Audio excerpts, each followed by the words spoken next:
What are we drinking, by the way? It's not apple juice. A little bit of Johnny Walker Red. Johnny Walker Red. Yes. Very tasty. Nice I've never contemplative scotch. Yes. Everyone out there is just like, oh, you guys drink? Sinners. How dare you? I know this one's, we're celebrating. We're celebrating. It's episode 25. We're excited. Josh was our first guest. We did want to have another person in here, but I mean, sometimes in spirit. The bull behind Josh. The bull. I feel like we never. You know what's funny? I'm a Taurus too, so the bull is just perfect for me. You got your spirit animal. Yeah, behind he's here. you know. But yeah, we decided we needed to come in here, celebrate, have fun, swap stories, not have any topics prepped, and just enjoy going into the holidays. We've already been shooting the shit here a little bit to start out, and it's fun. Like, we haven't been able to catch up or just like sit around and just converse. I feel like there's always it's usually direct. Not that it's a bad thing. It's always been directed at a single individual, right? So we never really get to converse among ourselves. We get to share our stories, but it's always towards a certain point. Now we can just talk shit about each other. Yeah, especially if anybody leaves the room, there's going to be a lot of shit talking that happens behind people's backs. Yes. Apparently that's what we do with Scotch. Pretentious Scotch. Pretentious Scotch. I am wearing my Scotch drinking sweater right now. I should have brought my cardigan. I'm still upset that I did not do that. You really failed us. My party cardi. Party cardi. Yes, my Cardinal Official. Should have brought your. Don't you have? Is that its name? No. Did you name your cardigan? I mean, you should have. Jeffrey. Don't you have a pipe as well? I do. I also have a tobacco pipe. Yes. No, I do. Yeah, it's a Gandalf pipe. It's a replica. Big. Oh, it's the long Gandalf pipe? Yes. I actually, once upon a time, was looking at investing in one. I got the corncob pipe just so I could try it. Yep. And really, I used that once, and then I messed up the stem thing because you have to put the pipe cleaners in there and try and clean it out. It's annoying. And then it broke the corncob pipe, and it was fucked. Or sometimes you clog it more than you actually end up unclogging it, and you don't know how. You're like, what happened? Yes, here? toilets. I clog mine a lot. There's one. Right. I just wanted the simple old man pipe, just the little and then the little curve, little curve, just like me. What? A little bit. We're going there already. Yeah. Wow, this is strong Scotch. Riley's already out for the count. Wait, who do we even have on our podcast today? I don't know. Josh Robinson. Those who don't know who he is, check out episode 4 of Be the Change. Yeah, he was our first guest. Go back in the annals of history and bring up that episode. That was back it is still correct. You cringed at that word. Annals is a funny word, though. It is. It is. These girls at a table next to me earlier on this week were going through a list of funny words, and I went, I think I can win this one. And then I went, ladies, I think I got the word for you. Moist. And they're like, that might be the grossest word ever. I don't know if it's the funniest. I don't know. It's cringeworthy, but laugh-worthy. I don't know a person that enjoys hearing the word moist. Like, oh, how was your cake? Oh, it was moist. Would you like a moist my towelette? Betty Crocker was real moist today. Yeah. How was your meal? That was really moist. The Aussie shampoo that I use is super moist. Super moist. It says it on the bottle. I'm Extra just moist. Extra moist, yes. Extra moisture. Yeah, I've always had a disdain for that word. It's like, why do some words just provoke that sort of reaction to them? Like, I don't know, it's just the way it sounds. You're like, moist. The instant visual that it gives you in your head is like, I don't know if I like that or not. No, definitely. I do like moist towelettes, though. To clean my hands. Fair. You know what? There's nothing like after a chicken wing, just that moist wipe towelette. It right off. Wipe it off. You got that lemony freshness. Yes. Yes. I've been watching a lot of First We Feast lately, so just like eating the chicken wings it's really funny though, because what I like about it, because I think the thing that I'm thinking is we really don't have gimmicks on this very podcast or this show. Right. You know, we don't like. True. Because I think of nightly hosts or night show hosts that do all these games and just like, throw frisbees at glass. Yes. I don't know. There's some really stupid shit. And then Ellen's always playing these stupid games. She's always got something going on. And then so they eat chicken wings and basically hallucinate from eating so spicy chicken wings. I was like, what could we do that is similar? Wait, can you? Well, we're can drinking you actually Scotch right hallucinate now. from eating something too spicy? Well, they just they can barely talk correctly, and they can barely form words, and they're just, I don't know, they just hit that point where it doesn't make sense anymore, and they're like, I need a second, and they gotta gather their bearings. That's what we should have done. Yeah. Eating ghost peppers on. Oh yeah. And just try and keep talking. We Yeah. gotta we gotta Without make this crying. a challenge, because what I found out recently, so Degrade the show. what I found out, grade the show. What do you mean by grade the show? Degrade the show. Degrade, by yeah. going into gimmicks and. Yeah. But This turns sour real fast. I was thinking grading the show. It almost does, like, you could give a letter grade to each show and you put it on yourself. But you almost subconsciously do that listening to it back, though, too. Oh, yeah. Where you go, like, how was I? Did I have a ton of verbal tics? And that process, since Yes. I mean, since we had you on the fourth episode, so Yes. you were our first guest. Yes. We had a couple episodes just figuring out the process before that, too. But it's evolved into trying to be more comfortable. I feel like I accidentally put on a little bit of a radio voice now. I try and talk more clear. yeah. But it's more just the clarity, because I can hear the subtle differences on the playback and things too. Right. But so what I've tried to do lately is see if I could do a podcast on my own, like just riff off the top of my head and start talking about a couple. I chose a couple topics for the last one. The first one I just went, let's just start talking. And I found out I can go for an hour and 20 minutes just talking, myself in my bedroom, talking straight. And you know what? I actually found that I had little to no verbal tics, because one of the things I found out. Well, you're most comfortable with yourself, right? I would hope so. I mean, that's not everybody in the world. That's but- very true. Very true. But I think you use the word like a lot because you try and get the approval of the other person. And some of Right. those things you're trying to search the proper words that you would use for that person, as opposed to if you're sitting there by yourself. You know what you're trying to say. I ended up talking about the Kareem Hunt issue, and I man. but I restarted twice with that one, because it was the first thing that was on my mind. I did a little bit of an intro, got towards that subject, and then dove into it. And then didn't really like how things came out, so I started again. But I went on a 20-minute rant of, it was more so the NFL and some of the underlying issues and the things that might cause incidents like that, because you see a new one each week. But Well, there's always one big one each year, right? Like, what was it last year? What was the big one last year? That Ray came Rice out? was a couple years ago. Yeah, Ray Rice. Ezekiel Elliott was probably Ezekiel last Elliott year. was last Yeah. year or 2 years ago, 2017, I think. That was Or, last year. sorry, yeah, I guess. Well, I'm living in beginning, 2019 already. And then there was the Ben Roethlisberger one as well not too long ago. And now Kareem Hunt. There's always one a year. There tends to be something that comes up. And I don't know, man, it's just, you give a bunch of young guys our age that have never really had too Even much younger. even younger, never really had too much responsibility or any money for that matter. And now you give them, like, here's millions of dollars. Too much money. Yeah, go have some fun, kids. It's like, well, Go have some fun. I'm from the hood, so I'm gonna probably beat some ladies around here. Well, Like, that's pretty much what they're like. I don't want to dive back into this because Go I feel on. like I've talked into it like ad nauseum, just talked about it for 20 minutes by myself. But like I feel, and then I've brought it up in public and to other people that have played football or understand the NFL, and even some people that don't. But I've talked about it a lot.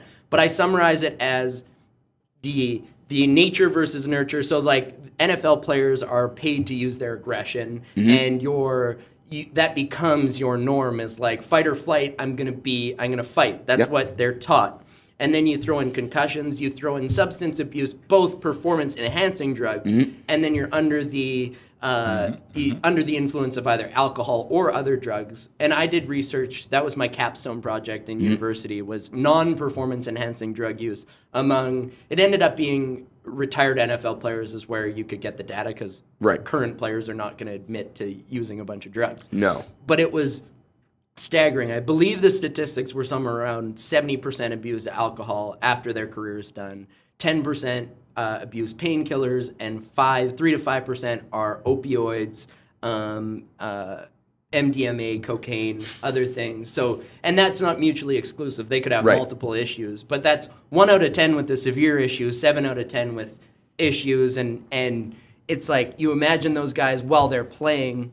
I remember one of the stories that came up was the 1985 Chicago Bears, and they would pass around an unlabeled brown bag and just say, "Do you need?" And it was painkillers in there. And so, and that was one of the best defenses of all time. Yep. Of all time, not times. I'm putting it. Be all times. Yeah, All all times. timelines All look times like? defense. The But scotch is hitting Riley already. apparently. 2 sips in.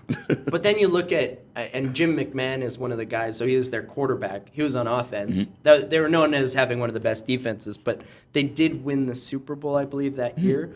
But he's well documented. His concussions have absolutely, he can barely get out of bed in the morning and barely functional. But you imagine just like the painkillers used, and the fact that like it was the team doctor just passing this around. And all these, there's so many issues in sport that get swept under the rug that nobody talks about, because what is the NFL trying to do? They're trying to save their image. They're trying to make it look like a wholesome game and make these guys so 100%. presentable in public. But then all these things happen and you go, they're regular guys, but they're also taught to live a certain manner. And we've even talked about it previously, the work hard, play hard mentality. Like you're all in that one aspect, and then you let loose on the weekends and you go fucking crazy. Yeah. So Well, they're taught to be aggressive. Yeah. Right? Aggressive as hell, right? And you look at what's happened in this year. I believe it's this year they implemented the rule. You can't put all your weight on the quarterback anymore, right? You can't sack the quarterback. You can't tackle the quarterback and put your full body weight on them. And there was a lot of players that were really upset with that. Like Clay Matthews from the Green Bay Packers was one of them, and he lost his head after getting called on it. I think like 4 straight games in a row with it. And he's like, I've played my entire life, this way, been taught to be aggressive, and now you're telling me to dial it back or tone it back. It's like, no, it's football. It's an aggressive game. Like, don't be. But just shows you the mindset that all these people have. It's like be aggressive, be aggressive, be aggressive. Strive really hard in this one sport and in this practice and everything, and then outside, it's really hard to flip the switch off and on, right? So they still. At the same time, something needs to be done to lower the amount of injuries, especially in a sport like football. It's but it's astronomical. Football, the issue there is a quarterback. The NFL is doing that to protect their investments because quarterbacks are making $10+ million if they're a marquee quarterback. Probably $5 million, even if you're a guy who just got signed. Or I know they have a cap on the rookie contracts, but it's still pretty high. Oh yeah, they're not getting paid, $30-50 million on their first contract, but they're getting a couple mil, somewhere around 5 to 7 mil, I think, a year if you're a high draft pick.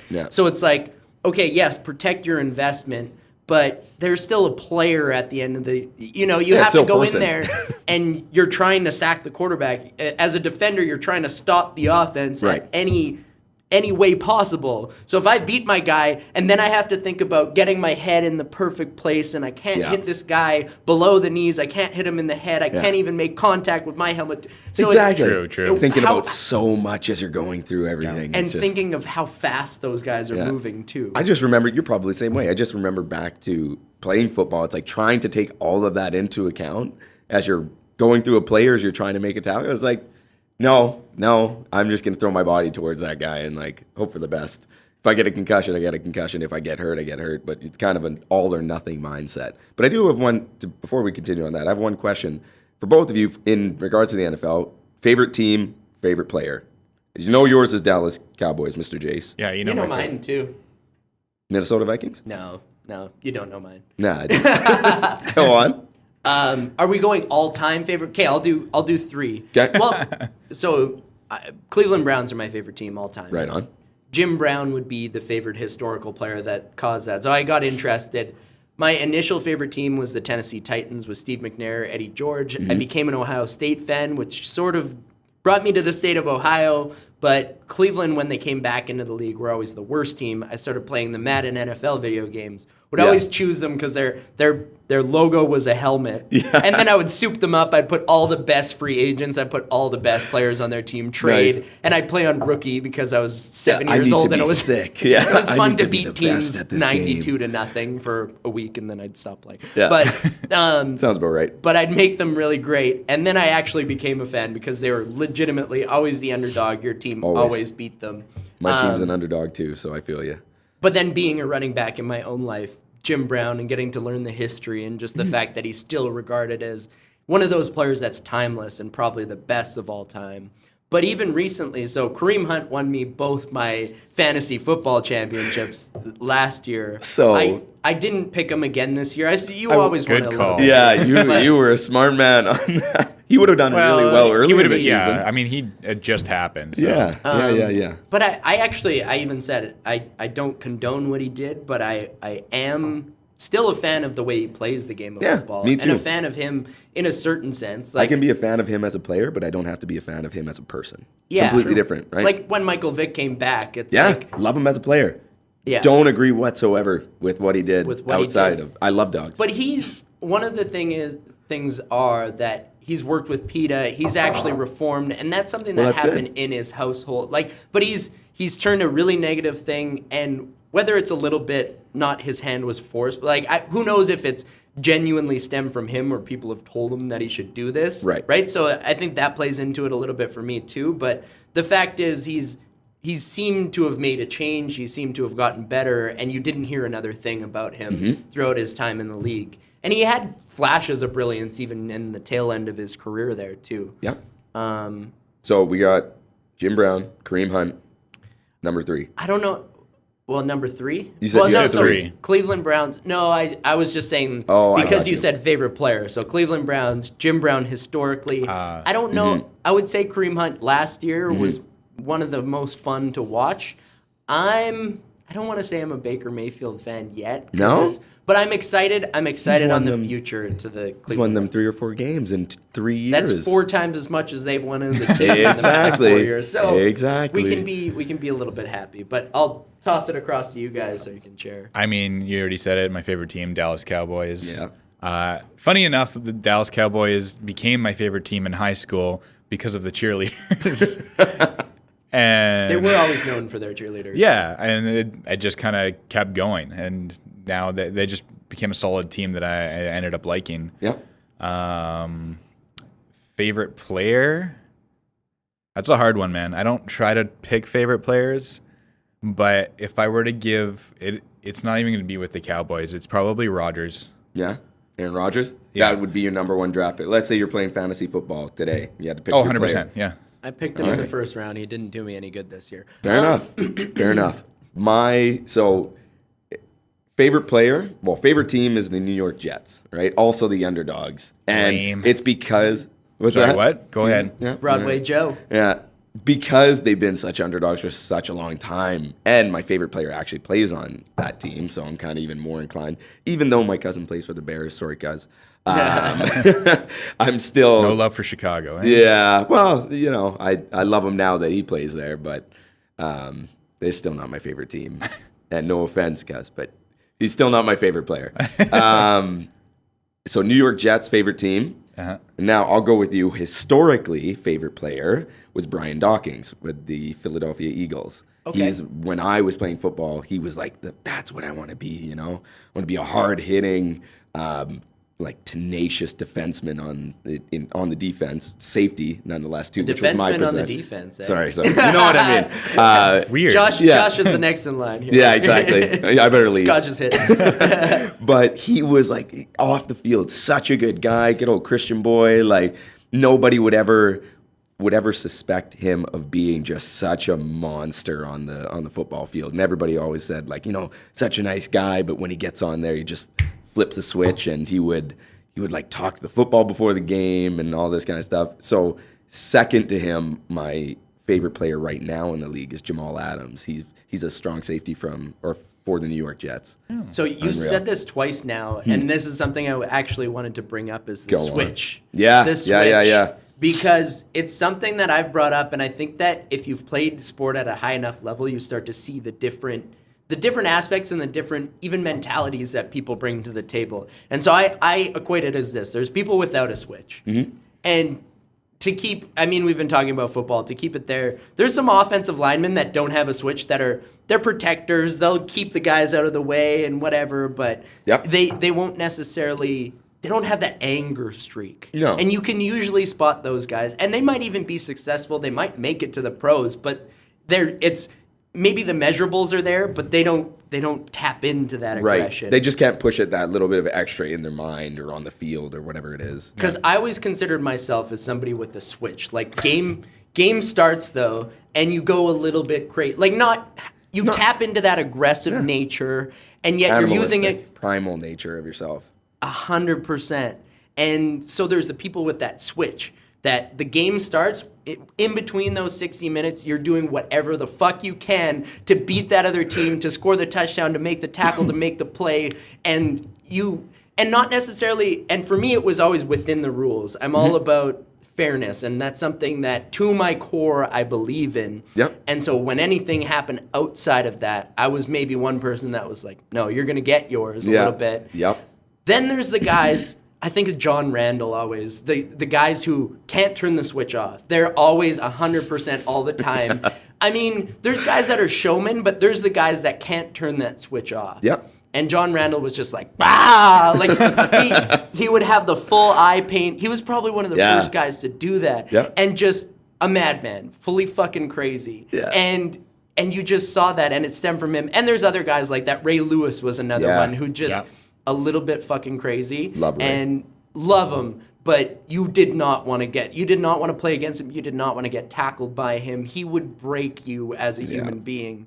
But I don't know. It's just, I guess I want your guys' opinion on that, just the switch and what you think of that too. Because I have a next point on this, but. I do have an opinion. We're 20 minutes into the podcast, and I really need to go to the washroom already. We're going to talk shit about having a small fucking bladder. Woke up at 5 a.m. this morning and we talked about this before. I have a small bladder. Anyways, I'll be right back. You guys continue. Run along, little boy. Run along. I'm swearing a lot now. I see that. The scotch has got whatever. I'm getting passionate about it. That Jayse was an asshole. Screw that Jayse guy, you know, and just can't hold believe his him. scotch. Can't hold his water. Yeah. You know, guy doesn't have a switch. Yeah. The guy doesn't have a switch. He'll learn. I agree with you on that part where you said like some people have a switch, some people don't. Right. I think the people that don't have a switch can learn to get one and to learn how to turn it on.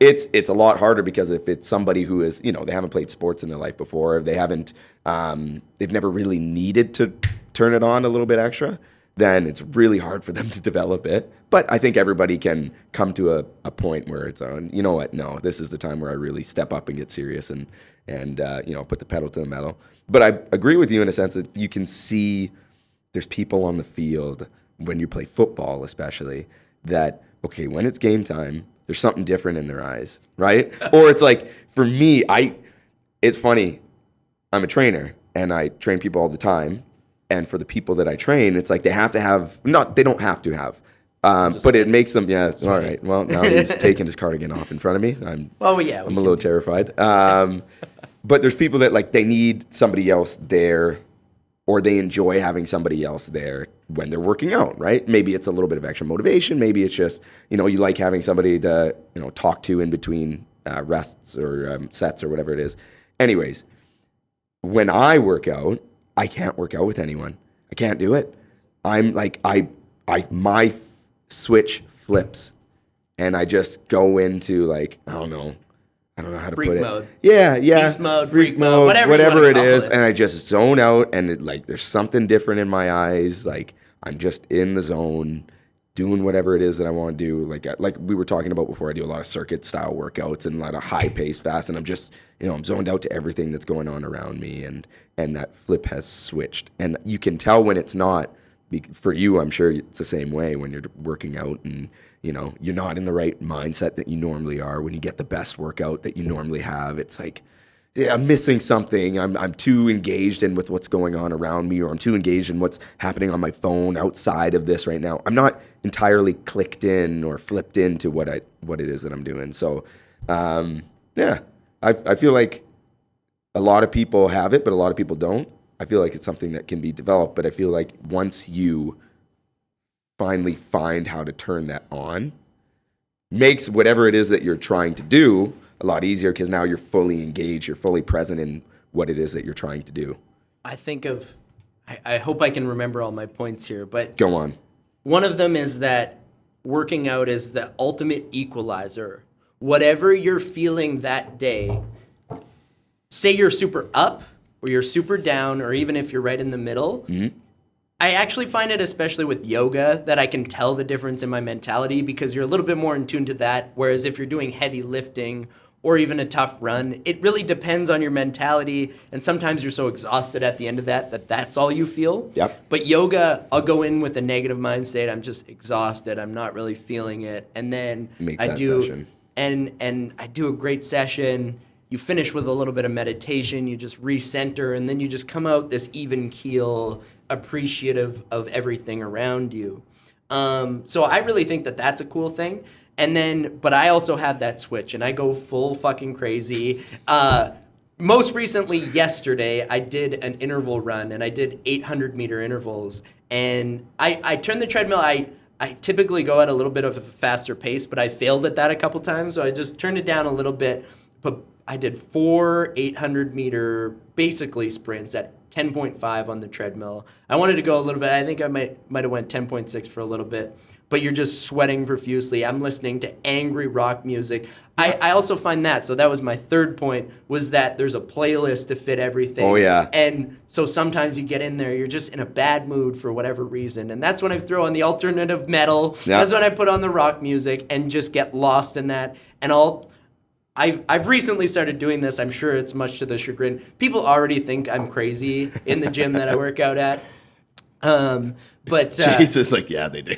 but no, so they already think I'm crazy at the gym I work out at because I do they've seen me do Spartan-oriented workouts where I'm running on a treadmill, then I run and I do lifts, and then I go back, and then I'm jumping over things, and there they are doing their 3 sets here and there, whatever. But yeah, I tapped into that yesterday, and I was going full wild and singing on the treadmill and just kind of yelling. I don't even care. I tap into that, and that's that switch, though. That's like I'm doing everything I can in my power to get my brain in the right space so I can keep fighting. Yeah. So I can continue through. My heart rate is through the roof. I'm sweating profusely. My headband fell off, so I'm looking like a wild man. Yeah. And I'm just going. And yet I think that because of that, because I found a constructive way to put my energy, whether it's football, whether it's training, now for these Spartan races, which for a while I didn't have that, and I felt a little bit lost in my physical capabilities or working out. But now that I found that again, and I'm pursuing working out and pursuing something competitively, I can constructively put my energy into that, and then it makes me even keel for the rest of life. And I find sometimes people act out now. So the other thing I wanted to get into from this was the toxic masculinity aspect. And so maybe, What?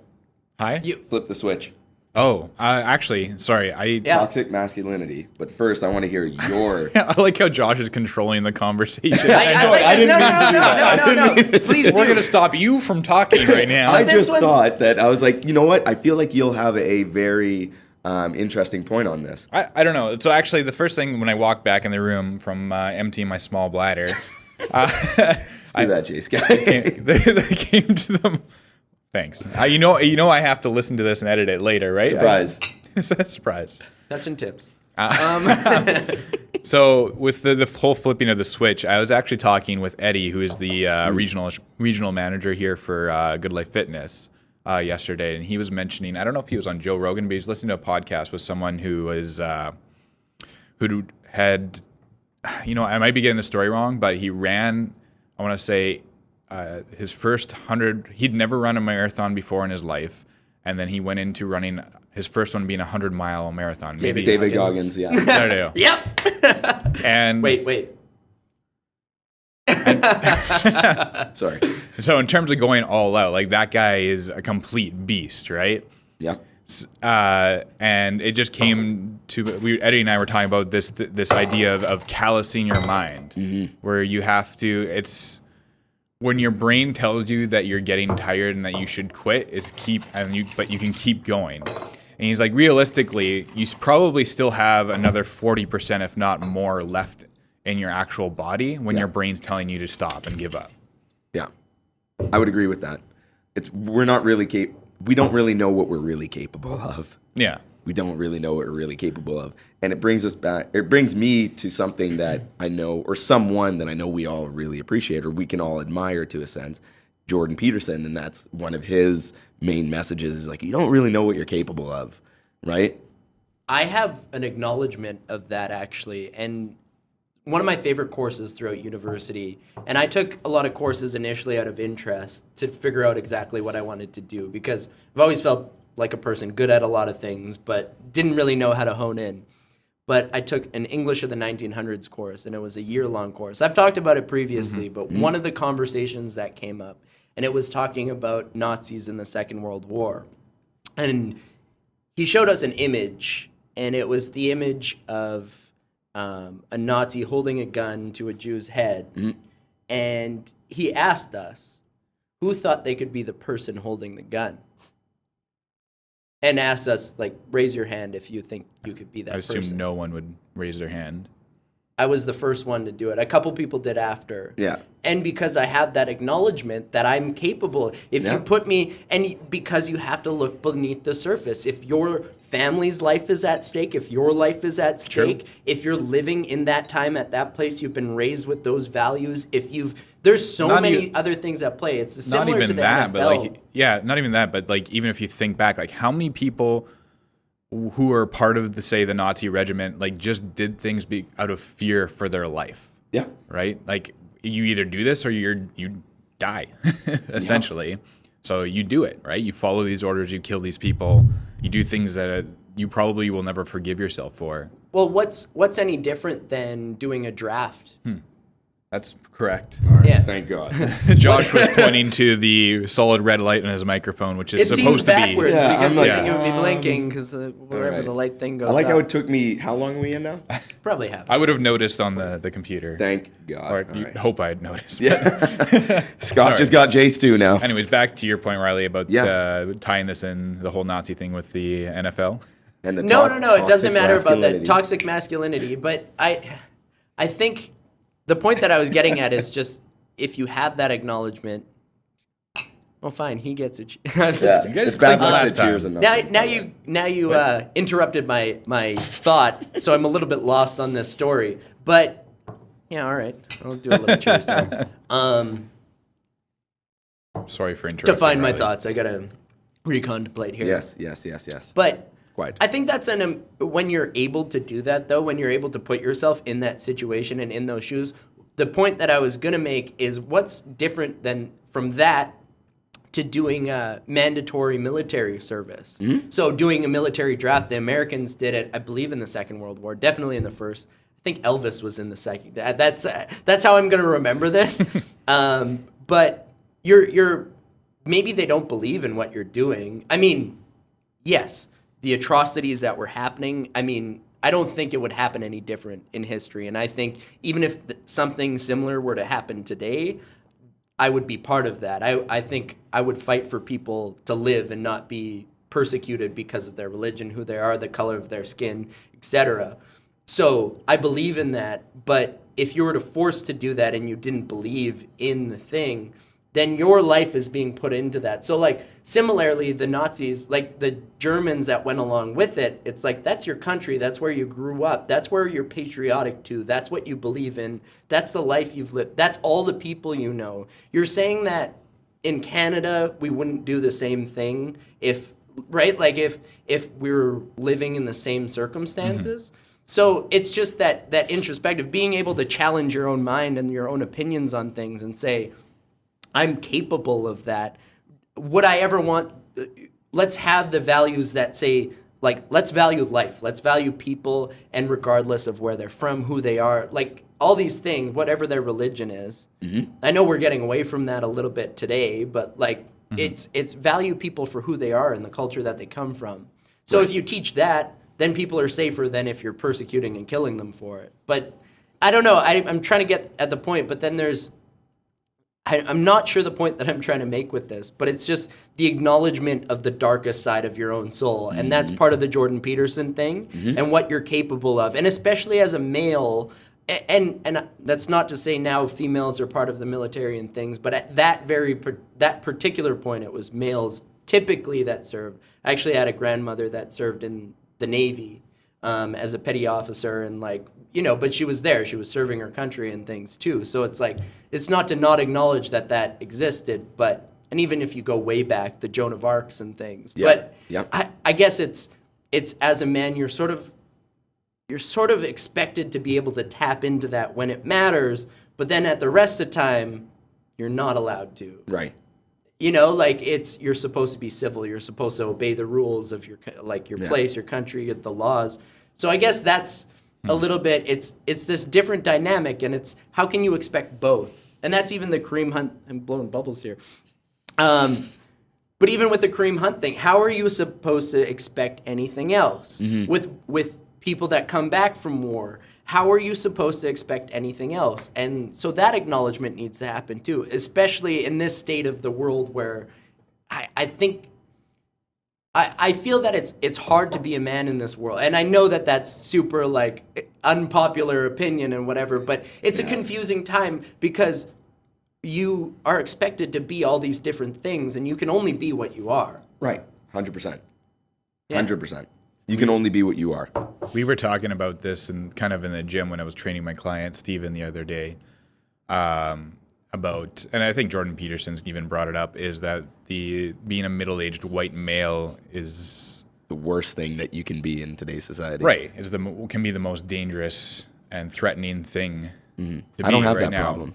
And mainly because even though racism has now struck towards us, and as a white male, there's been a lot more racism, but we can't talk, there's a stigma that you can't talk about it that way, right? It's not racism unless we're talking about, say, the oppressors can't become the oppressed. Right. In a sense. It's what the world views it as. Oh, you've been the oppressors for so long, for so many years. You've been at the kings of the castle. You can't be the ones on the bottom anymore. Well, realistically, you're the ones that everybody is firing towards nowadays, right? Which to me kind of doesn't make sense because I feel like it's an aggression towards a past. And I have no control over what my ancestors did, nor do I actually know if they were anything like slave owners or anything like that. But it's a scary time now, especially with the whole Me Too movement and everything. It's that my career, everything that I stand for can be torn down in a split second if someone wished it to be so. I guess my one point on that is there's this prevalence of you're allowed to say hateful things towards men, especially middle-aged or just white males. Yeah. You're allowed to be like, well, you've lived in privilege. You've lived this way. No, honestly, and that's accepted. And it's like, I've struggled as much as fucking anybody. I've been the guy on the bench that's had to work in football. Football taught me a lot about life, so that's why I bring it up a lot. But it was, you're not good enough. You're not fast enough. You're too small. You're too out of shape. You're too this. And I had to fight every fucking day in the gym to make myself better from grade 11 to grade 12 to make myself I molded myself into the person that I am. And I continue to do that. I believe in now being a holistic person. I think back then I lived much more a physical life. And then I eventually saw what the dangers of that life, because it's honestly, so it's what we've talked about. It's like you work hard and then you go party and you do drugs. Like you live in that physical realm.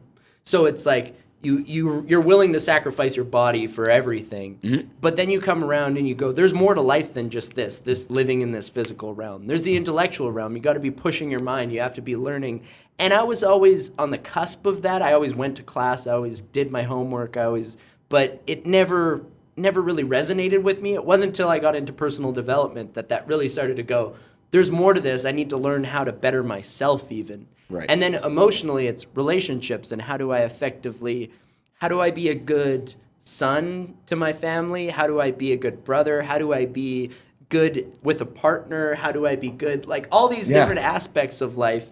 And then even spirituality came into that, and which I don't follow religion, but it's finding your own sense of how do I orient myself to doing good in the world, and what does that look like?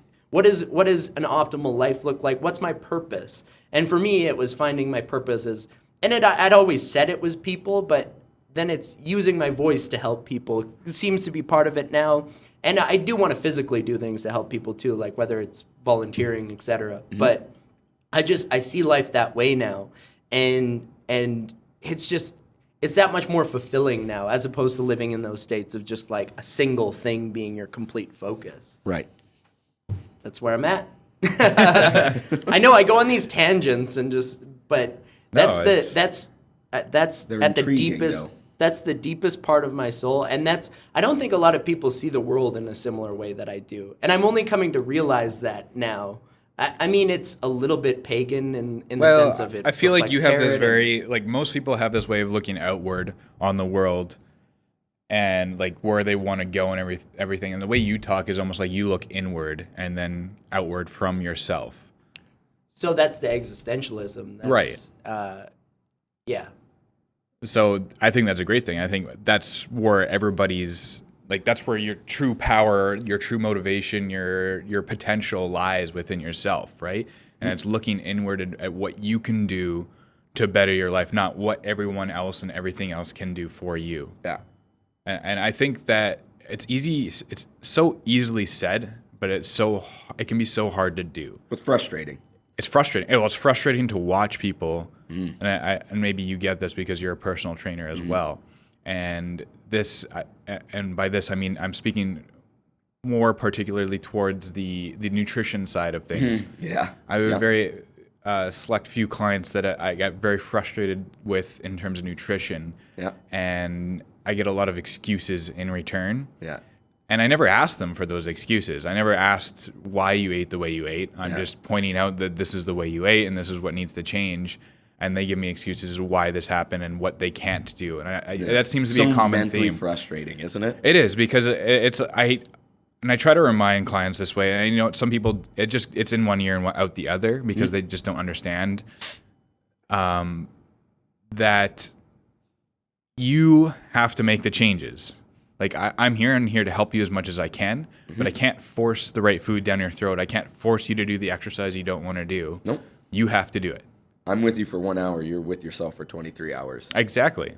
How many hours are there in a week? 168, right? Correct. How many hours do you have your client out of those 168? Usually 2 to 4. 2 to 4. 2 to 3% of their time. Exactly. I've never thought of it like that. No. Sorry, go on. No, I was just going to say, you think about how much time somebody's going to, from our point of view, like we're trainers, so our job is to help somebody achieve their desired, whatever, if it's something specific, like they need to lift a certain amount of weight, or they want to look a certain way, or they want to reach a certain goal, whatever it is. We know how to get you there. We know what to do. Yeah, we can tell you what to do. You have to do it. Yeah, You're the one that has to do it. Exactly. I'm with you for 1 out of your 23 hours. Hey, Riley, don't go home and, eat that whole pizza and eat that scotch or drink that scotch. Yeah, exactly. One day a week, it's now wine, but right. And homemade But pizza. I can say, don't do it every day, right? I can say it, don't do it 5 days of the week, please. Yep. Like, that's how we're going to get you to where it is that you want to get. Inevitably, you're the one looking in the mirror at home at the end of the day being like, you know what? That pizza looks pretty tempting. Yay or nay. That's on you. Yeah. Make your choice. Yeah. And you have to live with that decision. Well, then don't get mad at somebody else or make excuses or blame anybody, because it's on you. Anything. Not just gym, life, work, whatever. Yeah, it's funny because I'll sit there and with their like nutrition log, and I'll just I show them the highlighted items of things that they probably could have avoided and things to start improving on. Yep. And they just start talking. They start making excuses left, right, and center, and I just sit there, start smiling.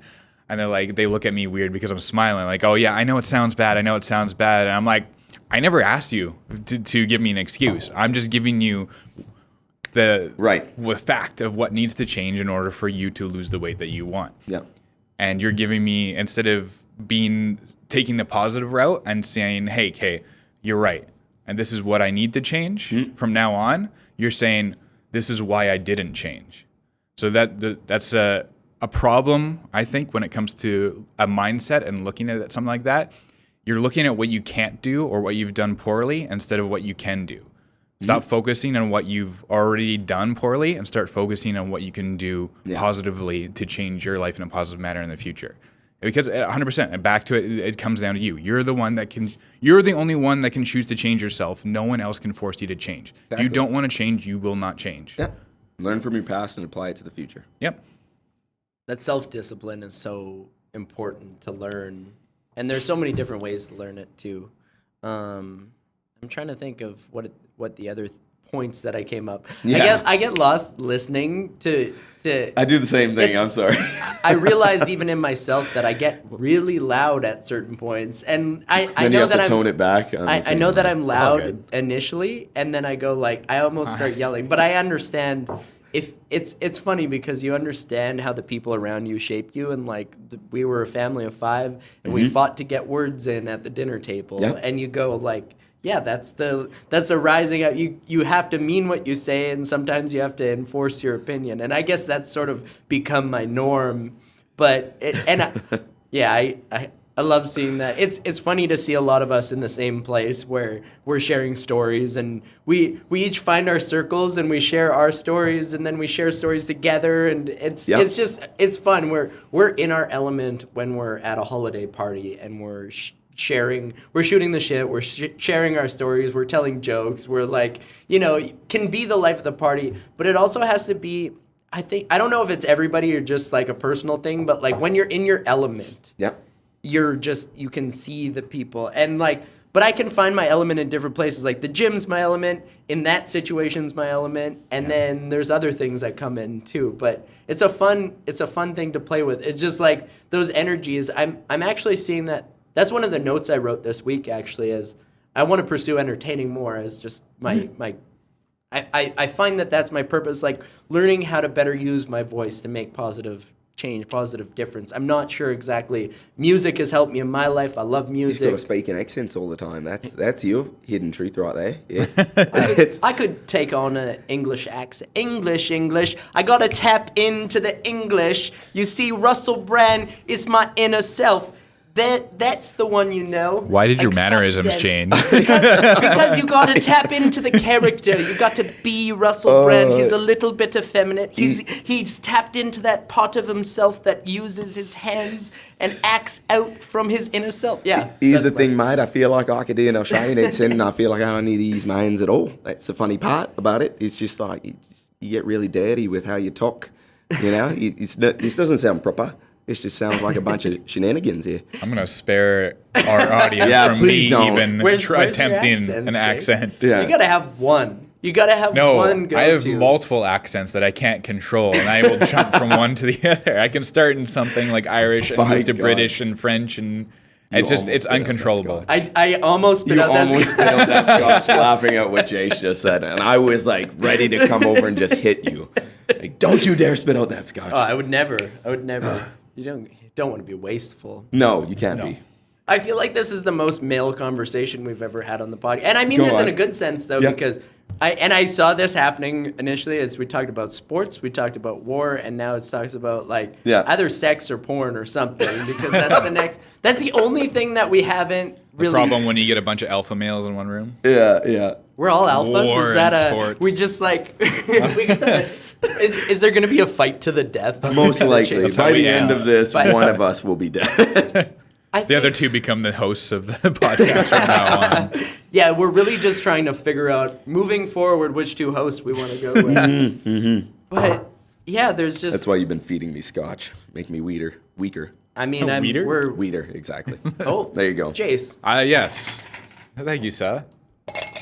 I was going to throw it from saw far away. that. I saw that. Should I put it back here? Was gonna work. Make the shot. I'll play bartender. This As these two here, I will narrate. Riley My liege. slowly pours the cup full of whiskey. That's something Josh and I constantly do. Or I don't even know where it started. The What's that? Sir, Sire, my liege. Well, my dad is from the south, Thank you, Riley. so I'm just Welcome. you're very I don't know, welcome. apparently. Yes, quite. Tapping into a new My dad's from the south, so I'm very like, yes sir, yes ma'am, yes madam.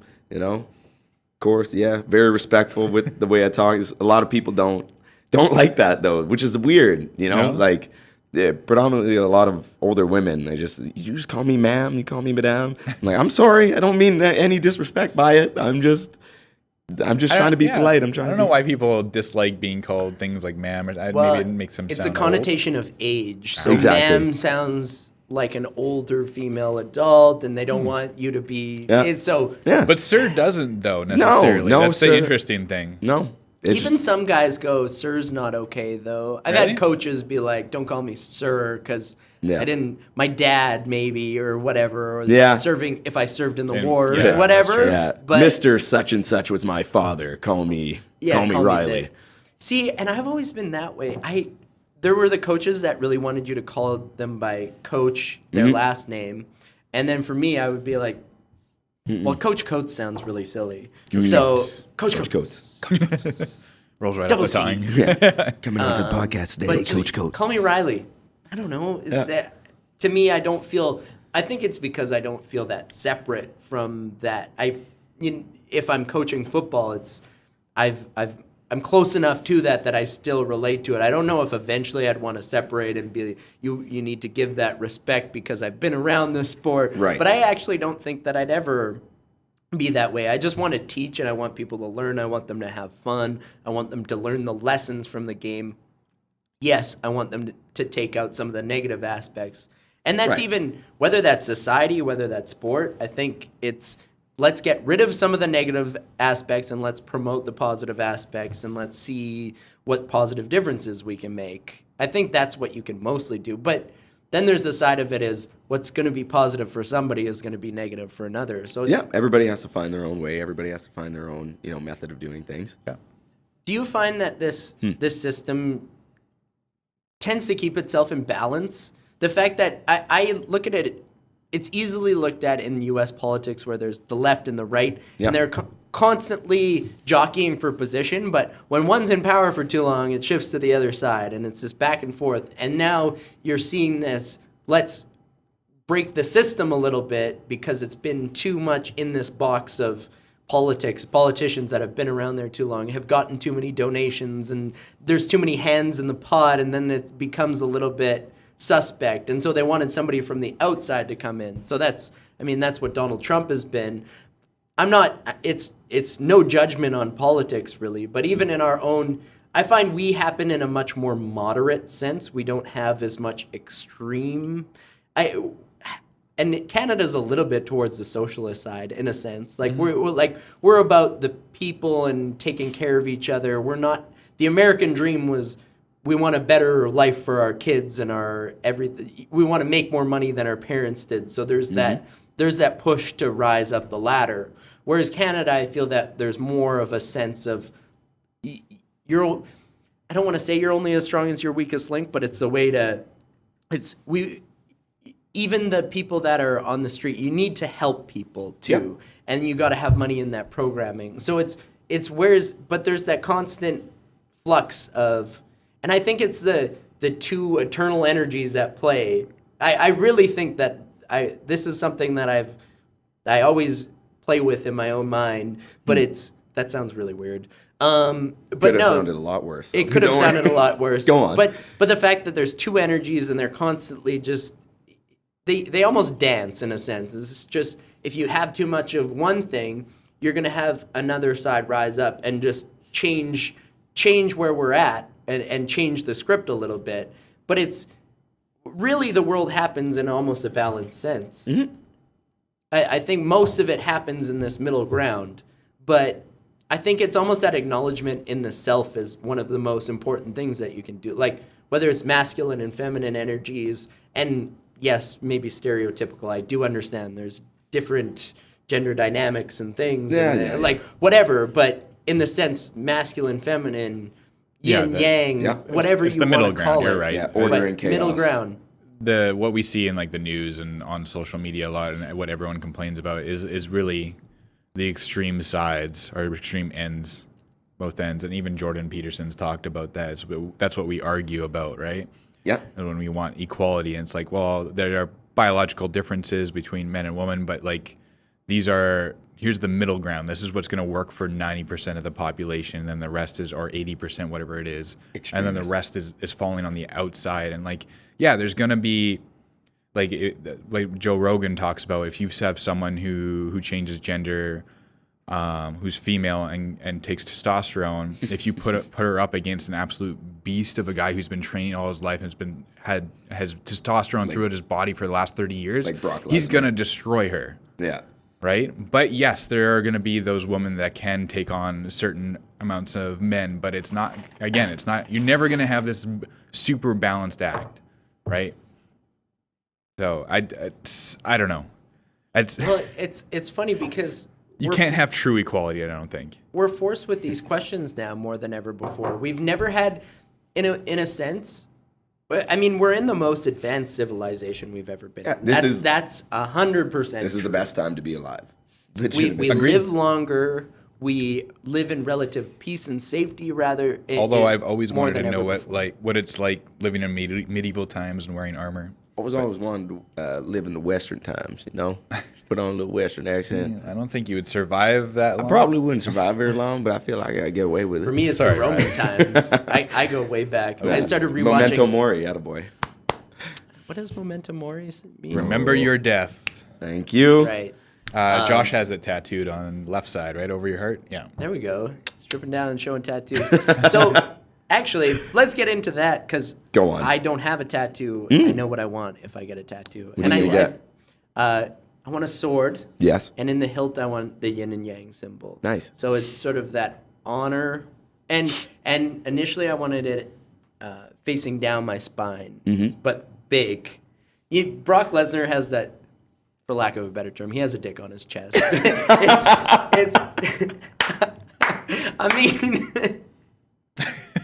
I mean, he has a sword on his chest, but it doesn't look great. Yeah, fair. Balls and it's shaft. It's not a good look. Let's calm down.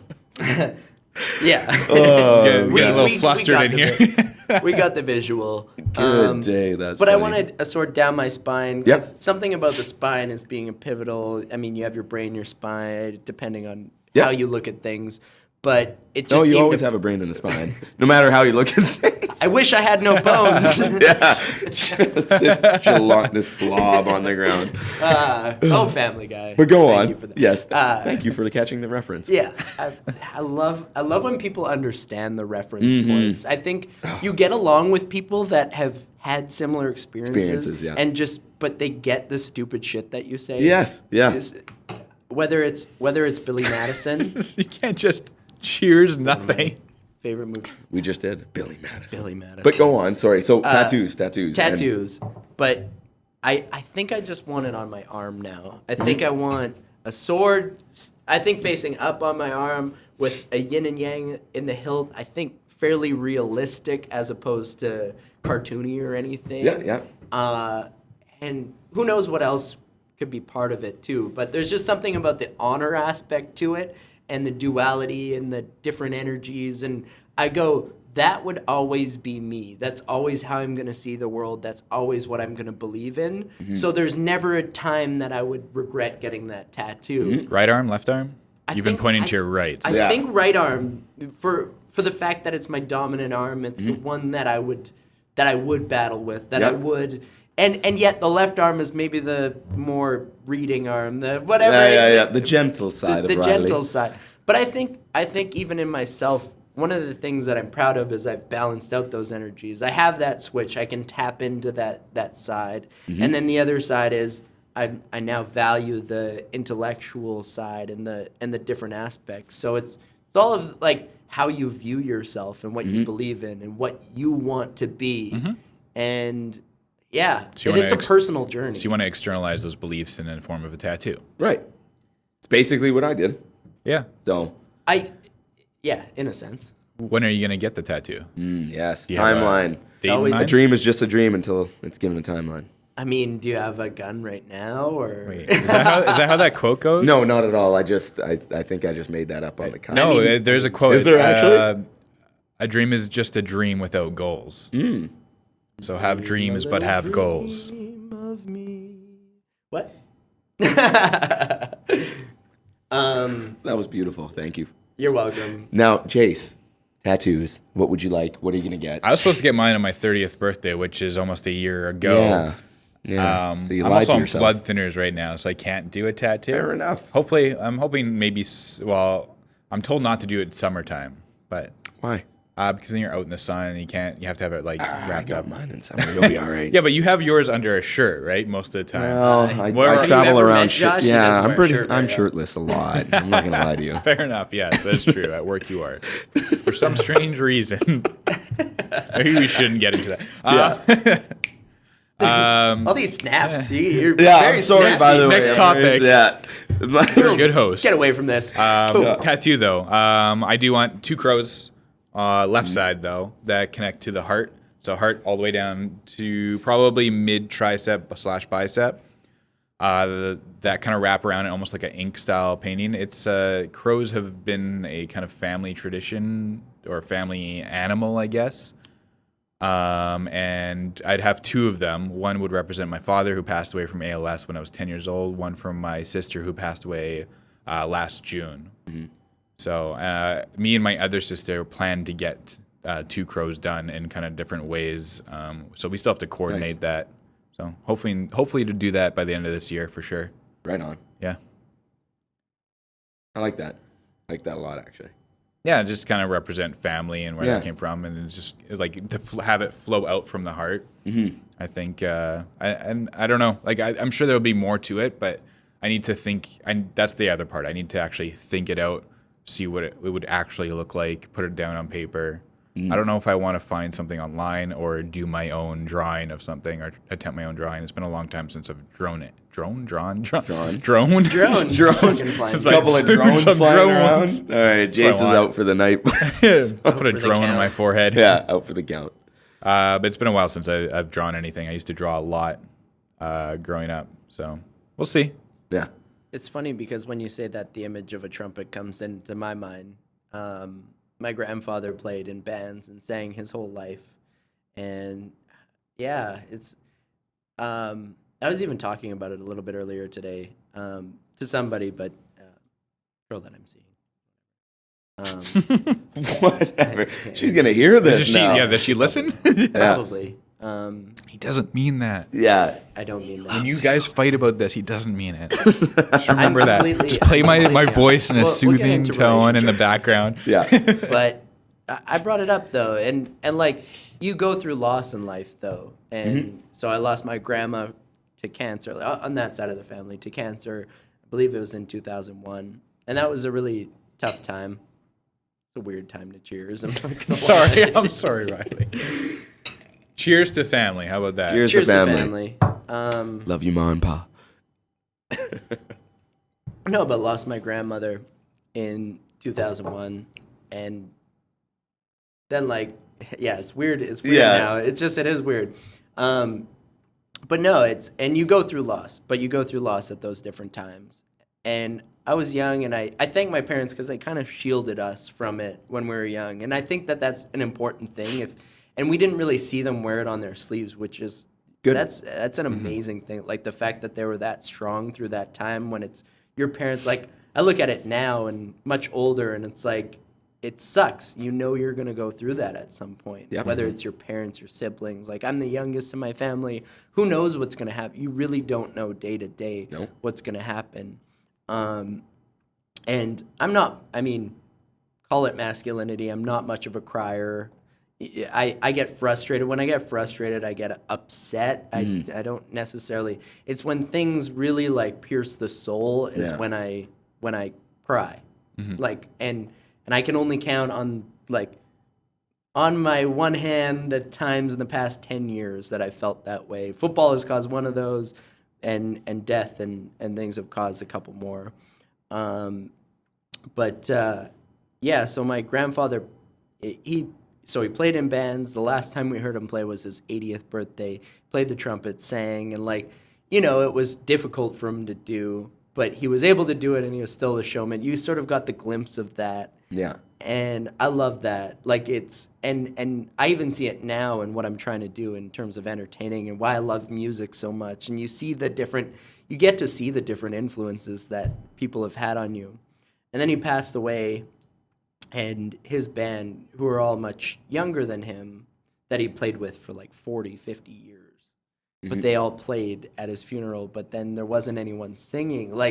And it was but it was the most beautiful send off. Like it's like this was his life, and this is beautiful music being played, and it's like this is exactly what he would want, and that just got me into like tears. Like that was the thing. It was like it's the most beautiful thing that you could experience in that moment, and it's weird to just think like it's so amazing to like then carry that person with you. I think of a time this year where I was reminded of it. The first half marathon that I ran, the first song that came on, and completely by chance, I made a playlist for the run. I knew it was going to take a while, and I put on Dream a Little Dream of Me. So that was the song, Dream a Little Dream of Me. And that's not quite beautiful. Thank you. That's actually not quite the tune. God, he's majestic. But as I was crossing the line, that song came on, and I just went like, I felt like he was with me in that sense.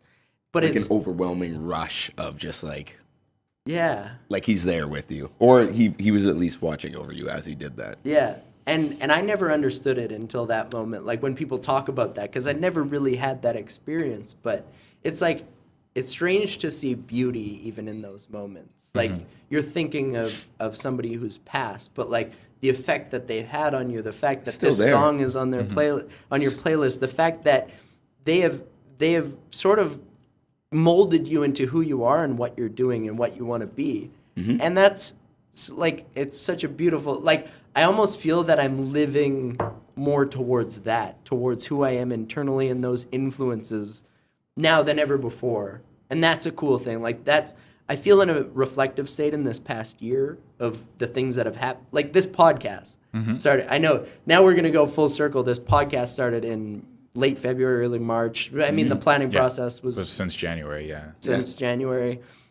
Started from a young professionals group, but I feel that I'm starting to tap into that self, that inner self that I'm supposed to be. Yeah. And that is in honor of those people that have come before and that are still around, that still affect, and I'm quite happy about that. Like it's elating to just feel more yourself than ever before. And that's what I feel. And yet there's like, you go through those dark times, like, you know, there's the ups and downs, sometimes daily, sometimes weekly, sometimes in different aspects or areas. But it's fun when you reflect and you see how far you've come are some of those most rewarding moments and most rewarding times. I've said it before, like as in my earlier years, especially in my early 20s, I was never into personal development. It wasn't even a thought of mine. It was my sister who was always the one helping other people. She would, even at the cost of her own well-being. And I'm sorry. You guys are on your third already. I'm way behind. Well, for God's sakes, catch up. I'm sorry. Okay. You don't have to catch up. No, I know. I'm just kidding. Go yours. He does. I got to be careful because I'm on blood thinners. Well, actually, I'm not. I haven't been on. Let's calm down from you. Actually, I haven't been on them for 24 hours now. So because I have surgery on Monday. Yes. Second knee surgery. Sorry, a little off topic. But yes, I got into personal development. I guess my sister. Yes. Put that right in there. My sister was always about helping other people, and she go out of her way, even at the cost of her own well-being, to help other people. So it wasn't always in probably her best interest, but she did. And it was not even after her passing. It was well before passing that I think, and I didn't realize that until after she passed, that I kind of got that from her. Is that I came to this point where I was like, okay, you know what? I need to start helping other people in my own way. And my sister was always about helping people with their addictions and their problems. Unfortunately, I don't think I've ever really had a real addiction to at least not to something like maybe food, but I mean, you can laugh at that, but like that is a serious problem for a large majority of the population. I've had a video game addiction, if that makes you feel any better. I'm sure I was addicted to World of Warcraft back in 2004. Yeah. So hell I think I've been close to a lot of things. Yeah, but like I've never had an addiction. Porn, even. Yeah, that's a real thing. No, legitimately. It is really. Porn, video games, and drugs. Close. anyways. Damn near. Just to share. I've never been seriously addicted to, say, alcohol or drugs. I've never really done drugs in my life. Anything that kind of is noted in a large way by society as being a big problem, right? But my sister has gone through that. She was an addict of opioids, and I mean, ultimately that's what led to her death. Like, it was through that. And so although I don't know how to help people who have addictions, I try to help people in my own way. And that's why I became a personal trainer. And it was like one day, I used to work for Rogers before I worked for Good Life. And it just kind of came up one day, and I was just like, you know what? Like, how do I go about, like, I'm at the gym every single day. I'm doing this. Like, I feel like I have this sort of knowledge that I can help other people better their lives too, and I have this like sort of motivation to do so. So how do I go about doing that? And then the best way I saw was to be a personal trainer, and I started inquiring. The first thing I did, because I was going to Shapes at the time, was inquire there, and I got literally no answer from the email I sent them. And so I emailed Good Life Kenniston, because it happened to be the closest to my place, and the assistant general manager at the time emailed me back within the day. And before I knew it, I had an interview the next week, and a week after that, I was quitting my job at Rogers to go work at Good Life. Yeah. So I feel like it's through my sister that, and even though it was before her death, it is kind of through that grieving process of her and what she went through in terms of her drug addiction, and even after her death, that I've learned so much about myself and what I'm capable of, that I kind of want to spread that and help others with it as well.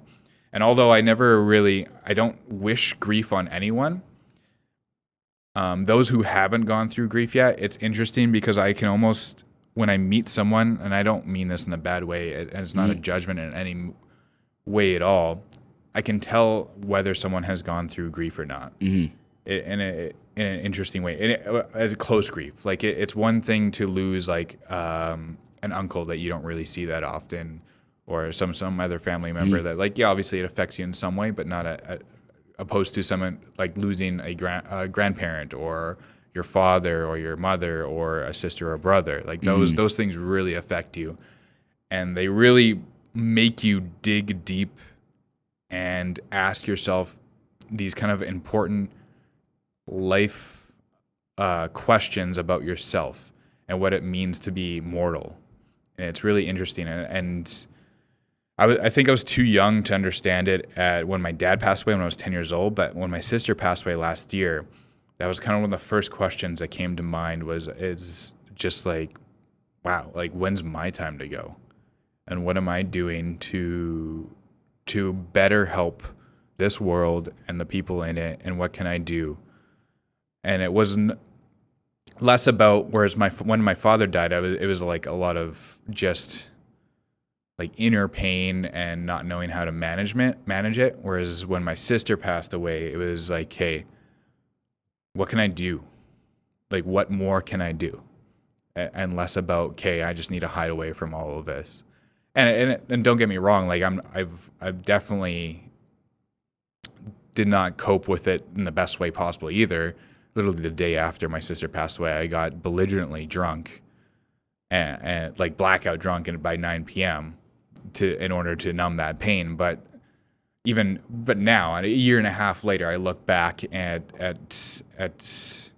kind of what's happened in the last year and a half, and I look forward towards the future and what I can possibly do to help other people.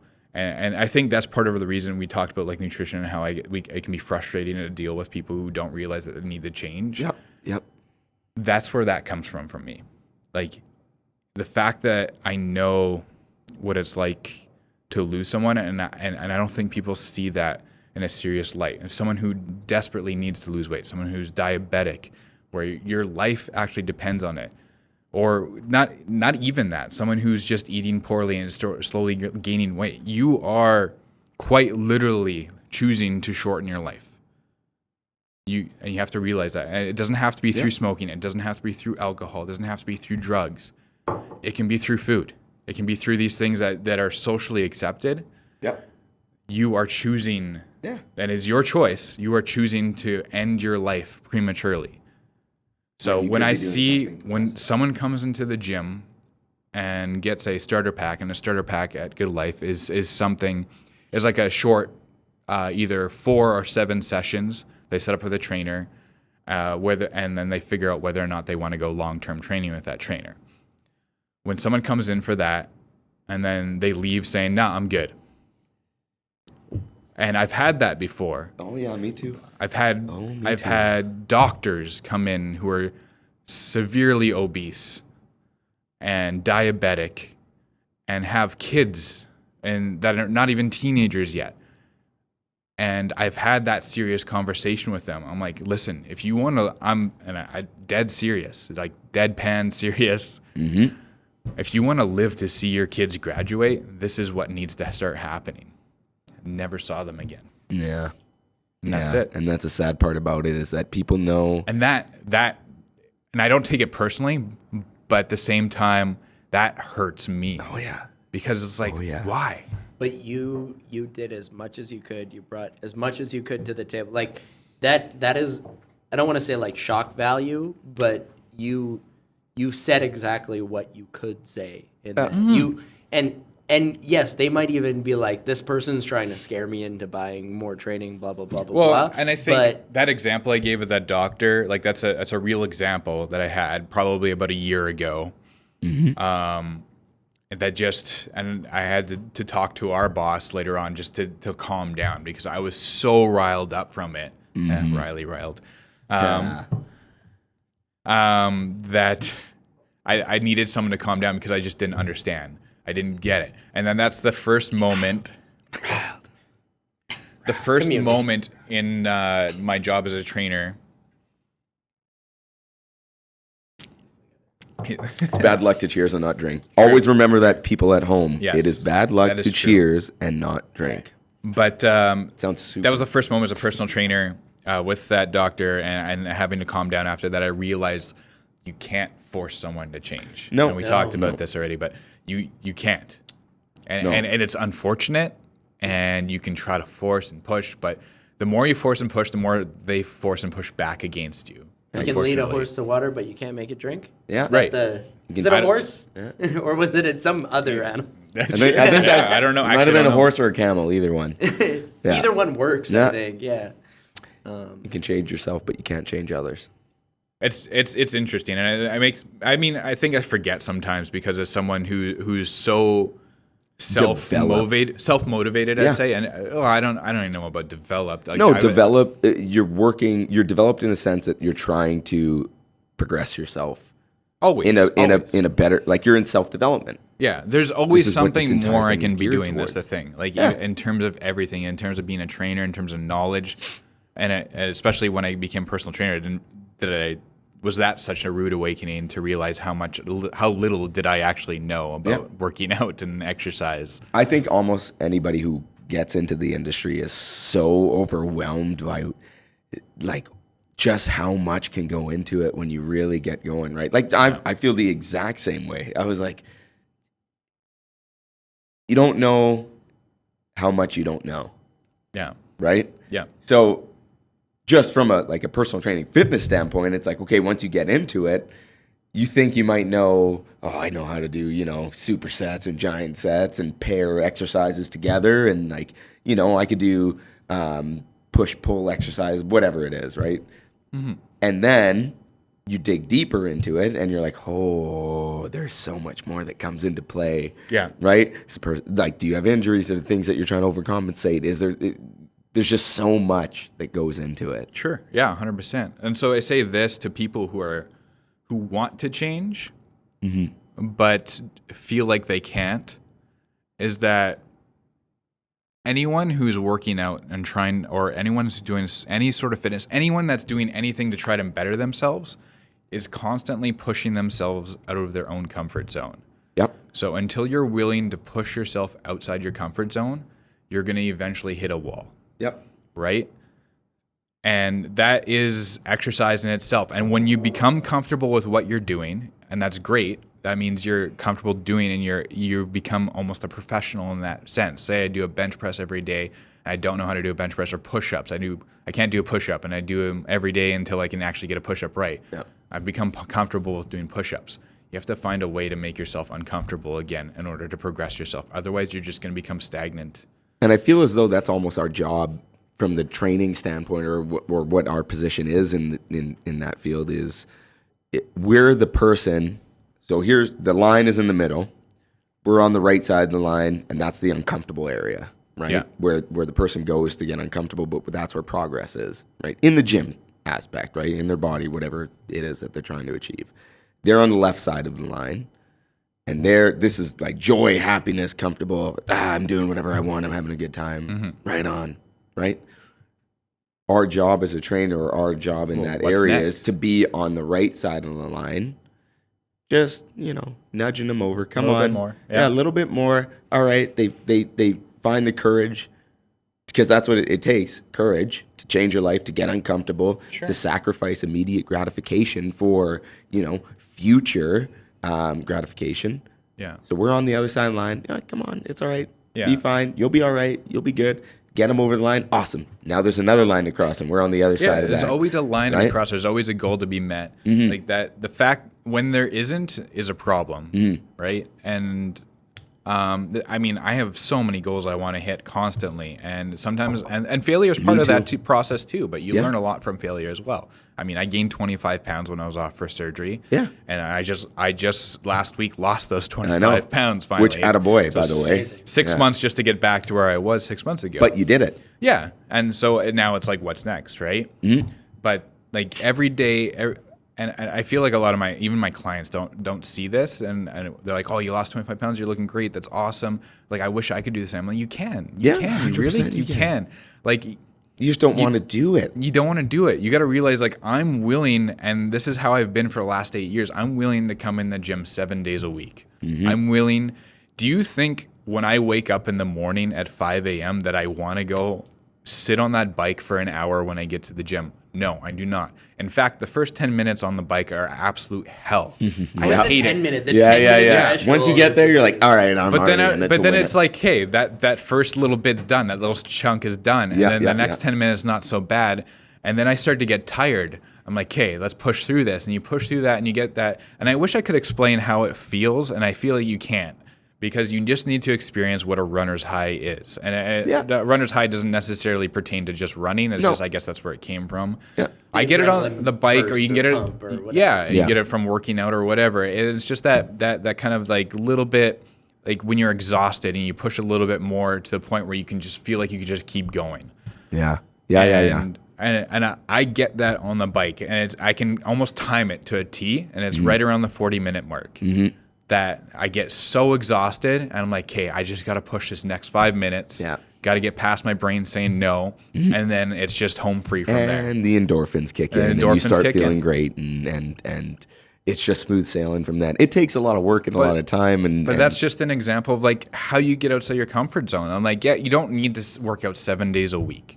However, if you want to do what I'm doing, if you want to lose 25 pounds as fast as I did, if you want to do this, if you want to do that, yeah, you're going to have to do as much as I am or more. And a lot of people do more than what I do. And you know what? I want to do more as well, but I have to also work my way up to that. Yep. So it's a slow process. It's just piece by piece. People don't know that I do this, but because the bike is one of the few cardio equipment that I can use because of my knee right now and the condition it is, people who get on the bike beside me or a bike in the same row as me, they don't know this, but I'm competing against them. In the corner of my that's eye. A real thing. That's a real thing. I could 100% see that on you. I know what level you're at. I know how long you've been going for. I see the heart rate monitor when you touch it. Like I see the time.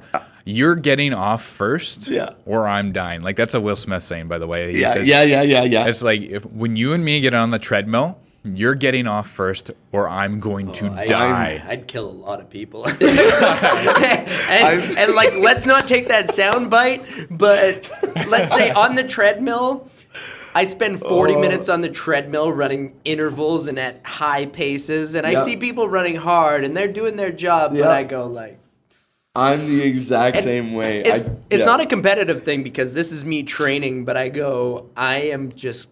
demolishing myself. If you cannot see, but I know you can see. Oh yeah. I'm singing at the top of my lungs because I'm trying to get my brain in this mind state that I'm going to keep pushing through. Yeah. But yeah, I'm the same way as you in that aspect. Whereas I'll be running in the morning. I'm trying to reach a certain 5K time, or I'm trying to do a certain amount of miles in a short period of time, and somebody gets on right next to me, and I'm trying not to look at their screen, and I just all of a sudden glance over, and I'm like, oh, just bump up the speed, or are they covering more distance? And secretly, I want them to notice too. Me I want too. them Me to too. notice so that they try super harder, bad, so that I feel can bad try for saying harder. it, but I'm like, I just want you to know that I'm trying a little harder than you. The same thing goes with my clients, and this happened a couple times, but it hasn't happened nearly as much as I wanted it to. But because people are generally pretty nice in person, but 100%. But it has happened before, and it usually comes from not to sound racist, but it usually has come from Asians,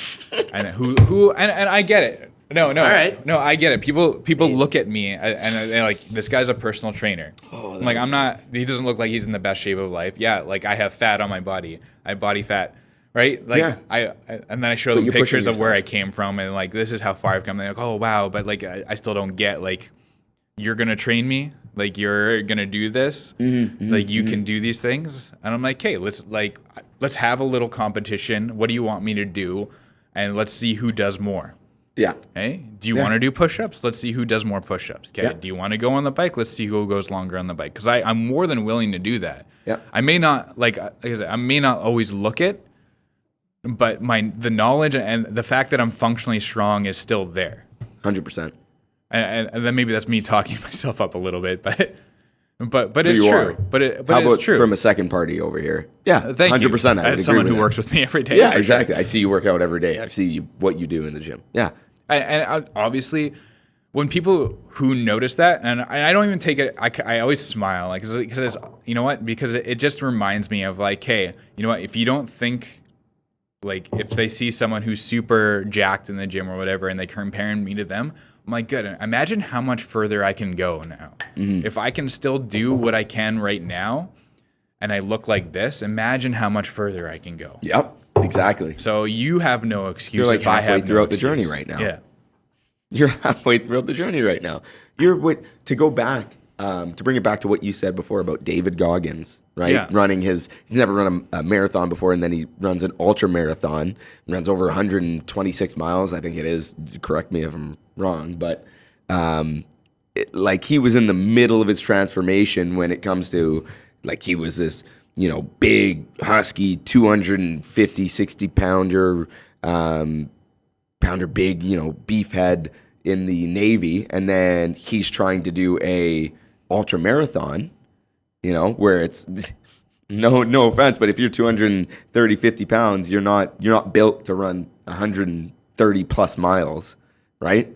So you're in the middle right now of running that ultra marathon. You're or in the middle of being in a place where that's what you can do, no problem. Yeah. Right. So now it becomes a place of danger, because I actually have surgery on Monday, and I got to make sure I don't fall off like I did in the summer, right? Mm-hmm. So although that kind of sucked, but it was a failure I learned a lot from, and I came back even stronger come September, because I actually just finished my 90-day challenge today. So 90-day challenge meaning, so I've done this in the past couple years ago. It ended up with a shoulder dislocation. That ended up on day, I want to say day 122. It was around in the 120s somewhere. I'd finished my 90-day. I'm like, okay, I'm going to go to 180 days straight. So the idea of this is you work out every single day, 7 days a week, without an excuse. The only excuses to miss are whether if you're super sick, or family member or family problem, something happens. Yeah. But the idea is, if you miss, you still have to make up for it on the next day or the day after that. So your workouts become twice as long in the days coming. So I did miss 2 days in the middle because unbelievably sick. I'll second that. And I even texted you. I'm like, man, you know what? this is day, was it day 70 or something it was like day that? 70 something, and I will take the blame for that because I was the one who told you to stay home. Man, like, I don't want to miss today. ego. Should I still come in and work out? Like, I was willing to let go of my clients, but I was not willing to let go of my workout. Yeah. But you told me, like, okay, don't. And then the day after, I felt absolutely terrible too. Yeah. So I was like, okay, imagine if you tried to come in and work out on that day. But so the idea was, I missed those 2 days. The next 2 days were Saturday and Sunday. I worked out for 4 hours on Saturday and 4 hours on Sunday just to make up for it, while still feeling like crap. I'm thinking this right now that we got to do sober October. I don't like October as the month. I think I actually like November better. I can go any month, so we can really. challenge each other in a fitness challenge. Go and on. See I'm who, game. I can and do see that, who no does problem. the most. I'll be right. I don't want to do this right away because I think I'm heading into January and starting to train for Spartan races and things. So we got to do it at the end of that season and whatever. Fair enough. So. And I think it does coincide well with the sober month. I think it's funny saying that drinking a scotch right now. Yeah, but that's different. One of the things I just wanted to mention, though, it's really cool that we can. I kept thinking, I hate it because it's a Lewis Howes thing, but he wrote the book called The Mask of Masculinity. Oh yeah, yes. And I really feel like the cool thing that's happened today that I've never experienced during a podcast before is like I feel that our masks are off in a sense. Yeah. And it's like we're able to talk freely about deep and dark things that like you don't typically talk about. Yeah, true. And that's a thing that's sort of missing from the world. Like it's easy to talk on the surface level of like there's always things and stuff. When we do the goodness. normal podcast, there's a part of me that wishes I could go that deep sometimes, but I feel like maybe our guest is not maybe well acquainted enough with us to go that deep, nor really is the depends audience on who the willing person to always listen to that. I don't know. It's interesting, but I do enjoy. I enjoy when, especially Joe Rogan's podcasts, go really deep into it, and someone's able to really tear down. It's like the deepest, deconstruct darkest, who you are and why you're doing everything. Deepest, darkest depths of the soul. Yeah. And there's like there's those parts to everybody, and it's like, we've even talked about how those things manifest today too, which is really cool. I know we've talked a lot about working out and sports and things, and it's like I think that's the thing that we all have in common. But what's really interesting is like we can talk about these dark things. Like I think people are really shy to talk about those things because they're like, you really do need a certain level of comfort and connection. 100%. And it's funny that we're willing to put this out. Like we know we're being recorded. Yeah. But I think that's one of the things one of the reasons we've all connected likely is just like we know that there's that level, and we know that we're able to share and we won't be judged, and like we appreciate each other. And even before, it's funny though because sometimes even before you fully like verbally connect with somebody, if that makes sense, like you can sometimes feel a sense of connection with them. I was gonna say a soul connection. Yeah. Which sounds kind of funny and it sounds cheesy, tacky, but whatever. Yeah. But you can feel the people that just resonate with you. I know that playing dodgeball and things like, and it's funny. We always go back to that. We always go back to that. Speaking of which, I'm looking forward to being able to play dodgeball again. Yeah. Oh, I don't doubt it. I got invited to play. I didn't. Anyways, You didn't, I didn't respond to the text. I meant to. It wasn't the same people that we normally play with. It was somebody else who just knows that I play dodgeball. But it's like Jayse isn't there. I'm not coming. But you consider it, and then you go, should I say yes, no? Typically, I always say this, that I'll be a sub on whether it's a touch football team, but I can't commit to fully because there's always other things at play and things that I'm doing and training for. So I typically say that, but I pondered it and then just forgot to respond. So anyways, that's where we're at with that. But no, it's funny though because it's something that transcends even age. It transcends color. It transcends your religious background. It there's just sometimes there's those people that you feel need to be in your life or like that you want to be in your life. I know like Jay specifically, I always felt this like unspoken connection, and then we started to connect when we worked together, and then it took a little while, but it got there. Yeah. It took a little while, and even now, there's times where sometimes you don't know, right? When I first met you, because it was through dodgeball, I saw you as this like very outgoing, very sports athletic person, so it was kind of daunting, right? Because like I'm not like that at all. Right. So, but once I got to know you, there's like this really deep. I always find that funny to me. What's that? That people say think that about you? I had friends tell me this week. Whatever you can go on.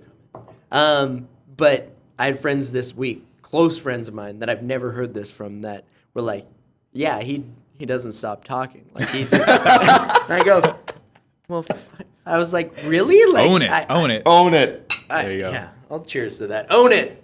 Whatever you are, fucking own it. 100% to that. Keep going. Yeah. I do need to empty the small bladder one more time. Yeah, no, that's fine. We'll talk shit again. Yeah. Get out of here. Sorry. Screw that guy, Jayse. You know? Yeah. The hell with that guy. Yeah. Indubitably, yes. Sharing his soul with us. Yes. But then we talk shit about him. Well, he's gone. Time to tell you all of Jayce's secrets. All right. So, no. No, but go on, yeah. I think I knew parts of his story, and even about his sister and things. Like, I never knew, I never had that conversation with him. Even today, I've learned more things about his story that I didn't know. Me neither. And it's like, but I felt that connection regardless. I was like, this is a good person. This is a similar-minded person. And then we eventually connected. We had these long conversations with each other. But it's such like an amazing thing. And even I think we had an unspoken 100%. connection. I would agree with that. But it's so cool when you see that manifest and you're like, okay, these are like-minded people. You almost don't ever have to, like, if it doesn't ever happen, it doesn't ever happen. No, I think you have an unspoken connection with the people that are on almost a similar life path as you. And that may sound very hippie, but bear with me. I mean, people that are trying to progress themselves and have a better life for themselves, and they're trying to, they may have had a rough and rocky past, but they're trying to have a better future, right? And they're pushing themselves in towards a better future. You're always gonna be able to connect with those, and you always feel it from each other, right? You're always going to be able to connect a lot more with those people. I think the same thing, in the sense that there's the people that have rejected that are living in that place where they go, I don't want to do that, and it's tough. I think I want instant gratification is what they think. Instant gratification, and there's all sorts of different, it manifests in so many different ways, and there's so many things that people aren't willing to challenge in their own lives or accommodate. Like, I'm trying to get the right word, but it's I know what you're trying to say, though. They aren't willing to address it. That's probably the right way to say it. Yes. So they aren't willing to address those toxicities in their own life, their negative things, the negative things even in their own mind. And then there's the people that are somewhere in the middle, like and I've been lost. I've 100% been lost. I've been on that other side. We've all been lost, though. And it's some funny. of us are still lost. Some of the people that might be listening to this podcast are still lost. And I actually think that's part of this podcast, starting this podcast and things. But there's like, hi Jayse, we missed you. Hey Jayse, hey buddy. There's almost people. Yeah, he was here the whole time. People listening to audio don't know that. No. Fair enough. Ooh, good crack. Yeah, Sorry. Good neck crack. I don't have those anymore. I used to have those every day. Yeah. My little brother will look in my eyes because he knows I hate it and just and look at me, and I'm just like, oh, I hate you. Don't do that. I don't know when those went away. I used to do God, it I love every them, day. What, crack your neck or crack everything? Yeah. Crack everything. My back every once in a while, but my neck I never have to crack anymore. Never. I haven't thought of that until this very moment. Don't do it, please. No. I because I don't need to. It's crazy. Fair. Let's hop back on this train. Go on. Sorry. Also, there's more to talk about in this. We're gonna have to circle around because I remember we were talking about tattoos before, and there's 2 ideas that I have that I want to get that I have to remind myself to say later. But continue on. Well, put them out loud, and then we'll continue. All right. There's 2 ideas that I have that I really want to get. So one is Memento Mori, which is that I already have that. Have Right, I already have Memento Mori. You There's get two another other one that ones. says Memento Mori? Yeah, I wish. The same That's tattoo fucking over and lame. over. If you're getting the same tattoo It would be- twice, so maybe the- on the other side. Yeah, balance it out. exactly. Balance out the chest. So the one I have right now is Yeah, Memento you are Mori. weak on the left side. And man, it's on my left side. My right side's a little weak now. Jokes. Which is Memento Mori is like translates to remember your death, right? So live this life the best possible way because you only have one. YOLO. Right? Yeah, exactly. In a sense. In a sense, my tattoo is a Drake song. Put YOLO on the other side. We got it. We got the other. But the other one, or one of the two that I want to get is, so I was raised a Christian, and I would say now I'm an agnostic with Christian tendencies. Yeah, right? agnostic. Nah. Hooray. I'm not quite sure. yeah. You're spiritual, right? Yeah. So I'm pretty fucking zen. I don't know. So, because I was raised Christian, I've read a lot of the Bible, and one verse that has always stood out to me is Psalms 23, which is, "Yea, though I walk through the valley of the shadow of death, I shall fear no evil, for thou art with me." Right? So I don't know why I've just always really like related to that verse in the Bible. "Yea, though I walk through the valley of the shadow of death, I shall fear no evil, for thou art with me." Right? you want to get that as a I tattoo? want to get that as a tattoo. Where would you put that? Almost, I'm not sure if I would get that on my back, if I would get that on my arm. I would like to get a half sleeve. And another idea that I have is I because looked at your forearm. I'm not gonna lie. Yeah, that's okay. 'Cause So did he. You put the watch like- up, and I saw the forearm. And I went, just this meaty forearm right Yeah. nice in front of you. quite meaty. Yes, Quite, well, thank you. quite meaty, sir. He's quite meaty forearm there. Yeah. The other one would be so. I'm basically a mutt if you look at my background, okay? And what I mean by that is, so my dad is African, he's Nigerian, Congolese, and I believe somehow, because he just got a 23andMe test done, I think somehow Scandinavian, which is like, yeah, exactly. Everybody gets 2% Scandinavian. I don't know It's like, why. Why is The everyone Vikings just jumping go on this around. 23andMe train? Is this actually proven though? Like I don't know. This is just my parents. They Everyone got it speaks so done. highly of God, I love them, 23andMe. and they got it. So I'm trusting them. Hey, if you guys want to sponsor, Yeah, you guys want to sponsor the con? 23andMe. Yeah. And then my dad's Nigerian and Congolese, and my mom is she is like German and French and English and Swedish, I believe. So I feel like I'm just a mutt of everywhere, everything. Well, you know. yeah. I mean, I feel like you're within two longitudes. Yep. Like I would straight agree. north to south. So I would like to get a half sleeve of what the shape of those countries We're look running like. out, but we got to cold water. We'll Just make it make and work. do. Yeah, this will do for now. Watered down. I don't want to go scotch. get the other ice that I put in the freezer. We'll save this for you, Jayse. Yeah, We'll perfect. make sure. All good. Yeah, dump her in there. But yeah, so Big dumper. I want to get the outline of each country on my arm of what I am, right? Because I That'd am be kinda cool. Yeah, and I feel like that's why I've never been. Would you incorporate like the flag Manitoba? of those countries in some way? What's that? I feel like I've never. Flag of the countries, and then I said Manitoba. Just a buffalo. Let me get Canada in here. You gotta throw it in. But yeah, like I feel like I've always been like a little bit of everything. Like there's not one group that I would say that I relate to more than another. Do you know what I mean? There's not one group of people or one culture or whatever it is that I relate to more than another. I feel like I get along with everybody, with everything out there. I think Man. that's true. Yeah. Yeah. I couldn't agree more. I feel that about myself Yeah. in the sense 100%. And I think a little bit less about countries and race and things, but more just like social groups. I've always considered myself kind of an outsider, but also a social chameleon. I feel like I've Socially enjoyed flexible. Yes. interacting with everybody and appreciate that's true. everybody. I think you touched on it earlier, like, no, maybe it was you, talked about being an introvert. Yeah, thank you very much. Dude, Lots did of it again. snaps. I like how I have to do that to, like, punctuate my point. That's okay. I think it works really well. So Thank you. I But think it's fucking stupid. you were saying, like, I disagree. yeah. I concur. We appreciate each other, but we talk shit sometimes, you know? Exactly. We've already talked shit about Jayse Jayse. twice since he's been gone. So smallest bladder in the league. yeah, exactly. I've had to pee for like half an hour, 45 minutes. You can go so. pee Yeah. anytime. No, I'm gonna. We'll champ sit here in this out. silence. I will just champ awkwardly this out staring Riley in the eyes. in the eyes. But so, sorry, what about like, the introvert? We got about Yeah. 20 minutes left. That's all I got. Yes. Yeah.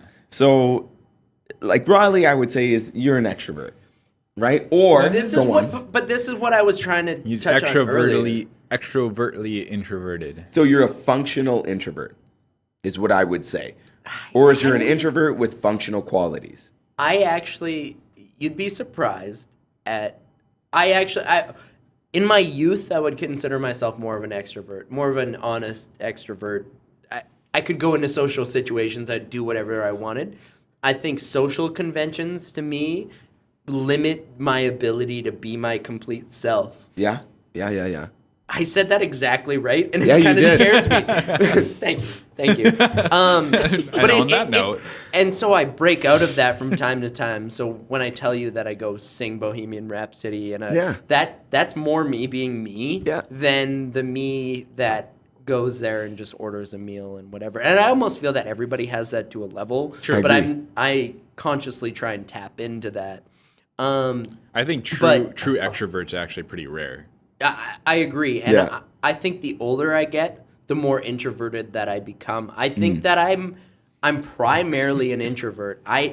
If you spent time in my mind and see how many thoughts are swirling around and how I try and decipher, but come up with ideas and build things out and go around and think about society, and I think about all these different things. I honestly, I'm glad that I found podcasting, because I think I might have exploded if I didn't have some way of just sharing my ideas. That's a lot of guts to clean up.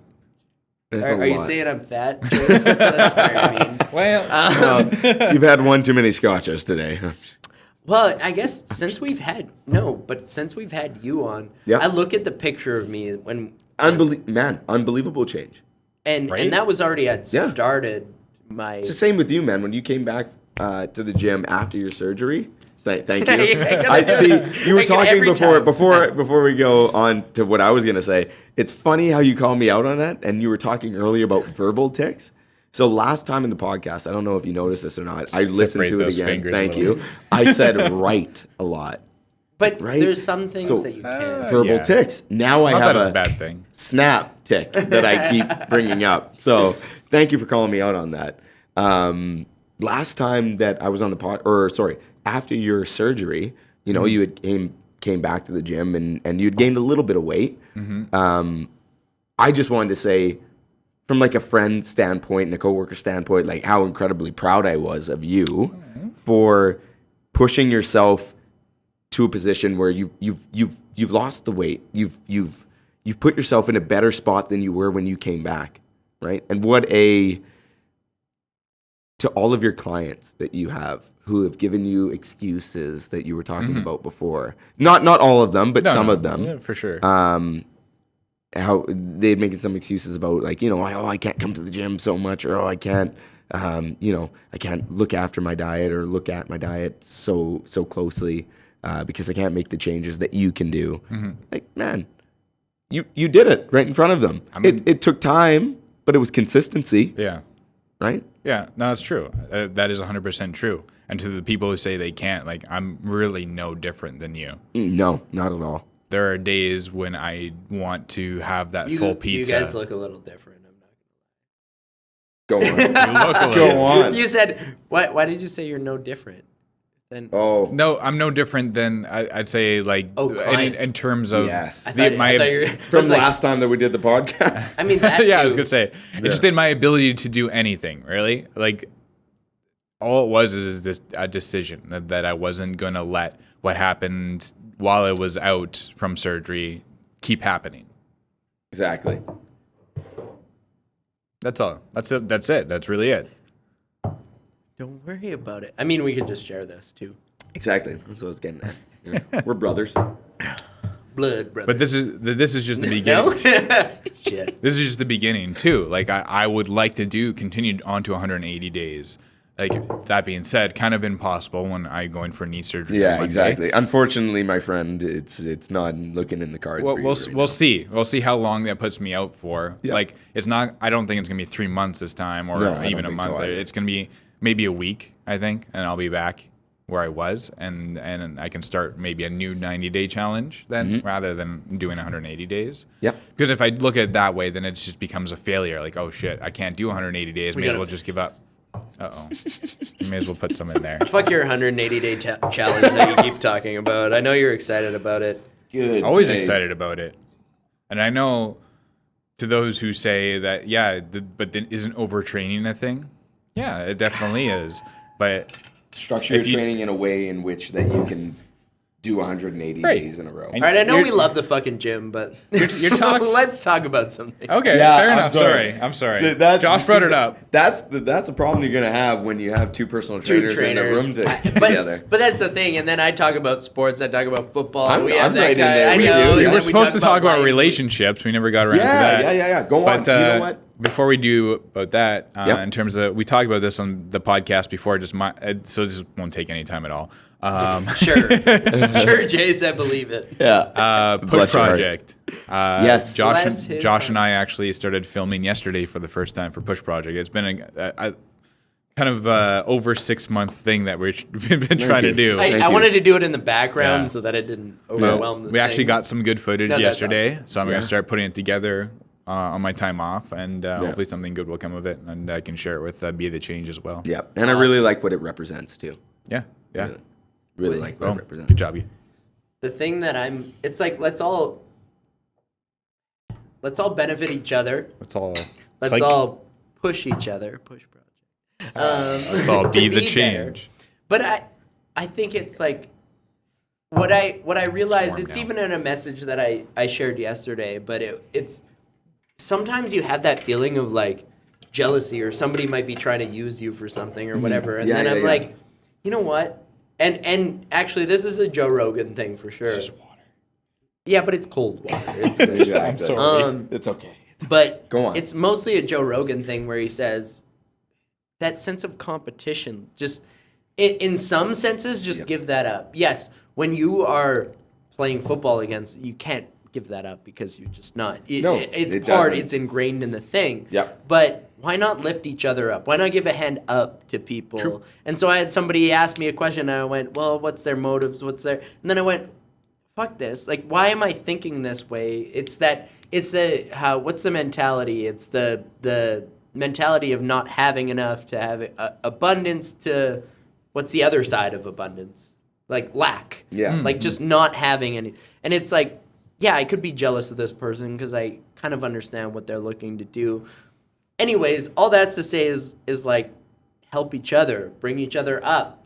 If you have the information, share it, because it might help them on their track. Maybe that was more meant to be than what was meant to be or what you want to have happen. So sometimes it is putting that ego aside is the most difficult thing. Both drinking at the same time. All right. I saw that out the corner of my eye. And Yeah, I I was did like, too. But boy. Should I wait? it's No, I tried to time it up. So it's funny, the duality. Again, we've talked about sports and training and all this side, and then you talk about trying to help people and benefit others, and so there's this weird juxtaposition of life itself. And I know that we keep talking, I keep bringing this up, and I think What's that? purposefully so, just the duality, the fact that there is that competitive life, there is Yeah. that driving yourself to be better. Yeah. But then there is the care for your fellow man, but like fellow person, Yeah. whatever term you want to use. I'm glad that you acknowledge the competitive side, because I think that is super important. I don't agree with the sports that don't keep scores with their kids. I feel like They keep score anyway. there is unhealthy do. competition out there, but there's also a competition is also healthy. Yeah. And there's toxic masculinity, and then there's being a man in the Yeah. world, and there's You can't put the two together always, right? No. no, not at all. Trying to think of There was we one did- relationship that you relationships. wanted to no, touch but on. It's interesting. That's all I gotta say. Go. is Well, now you can't just leave it there. It's interesting. You can't get us hyped Riley up for about half an hour. is and seeing then, someone, as far as I know. We don't really talk that extensive on it. Yeah, I have not. Well, but I mean, there is that sense of sharing with the public is a different thing too. Go on. That's fair. If you don't want to share, that's fine. No. But I think it's interesting to see the different dynamics, what people bring to your life. I think there's the thing that I struggle with is that there's passionate relationships where you're really driven towards people. And then there's caring relationships, almost friendships, but it's male to female friendships where you get along and 100%. And dare I say, this is maybe the most controversial thing that I'll say is there's wait. Go on. So you got to contemplate this, but Yes. there's the wife and the mistress. Go on. But nobody talks about this. So again, in the duality, like this comes up in history, and I'm not saying I'm not married, I'm not whatever, I'm not in a relationship, like I'm not in a committed relationship. Okay. Yes.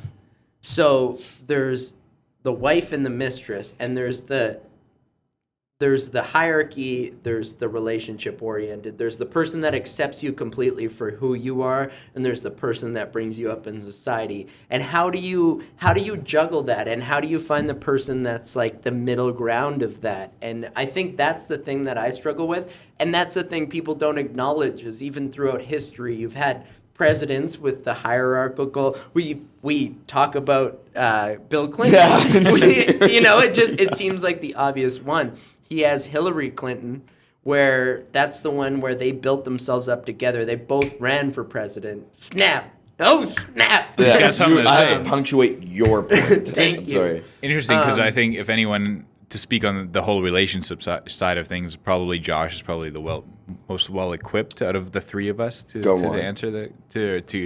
answer that. Maybe I think but it's in terms of like middle grounds different perspective. It's true. I mean, I feel like that's anyone is. Why did Bill Clinton need Monica Lewinsky? Like, what did Monica Lewinsky give to him that Hillary didn't?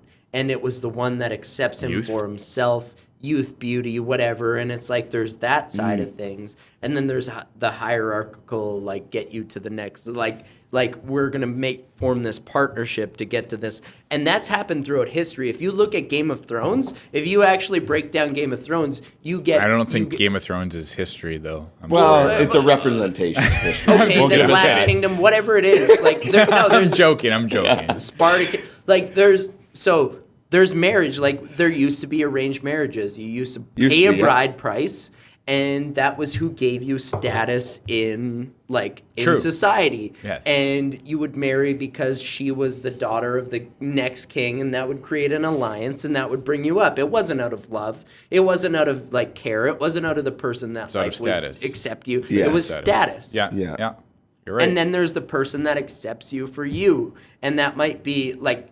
I don't know how to explain that without saying very derogatory term.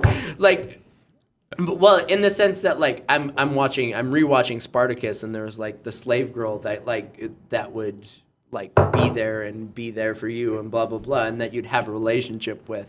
And I'm not saying that that's right or wrong or anything. Whatever. I'm not condoning. It's the way that it was. That's all that we can. Yeah, exactly. And that's the way that. What are we gonna do about it? Oh no! What a shame. And so, isn't it interesting though that there's the duality even in that, where even in relationships, there's the one that accepts you for you, that you can be completely yourself, that loves you, that whatever you, and so, actually, the Red Wedding. When he dies, because he loves her. That's when I stopped watching that show, that episode right there. It hits you to the core because it's true love. He does love her, but you need more of a sense of duty if you're going to be king of the kingdom. Mm-hmm. You do.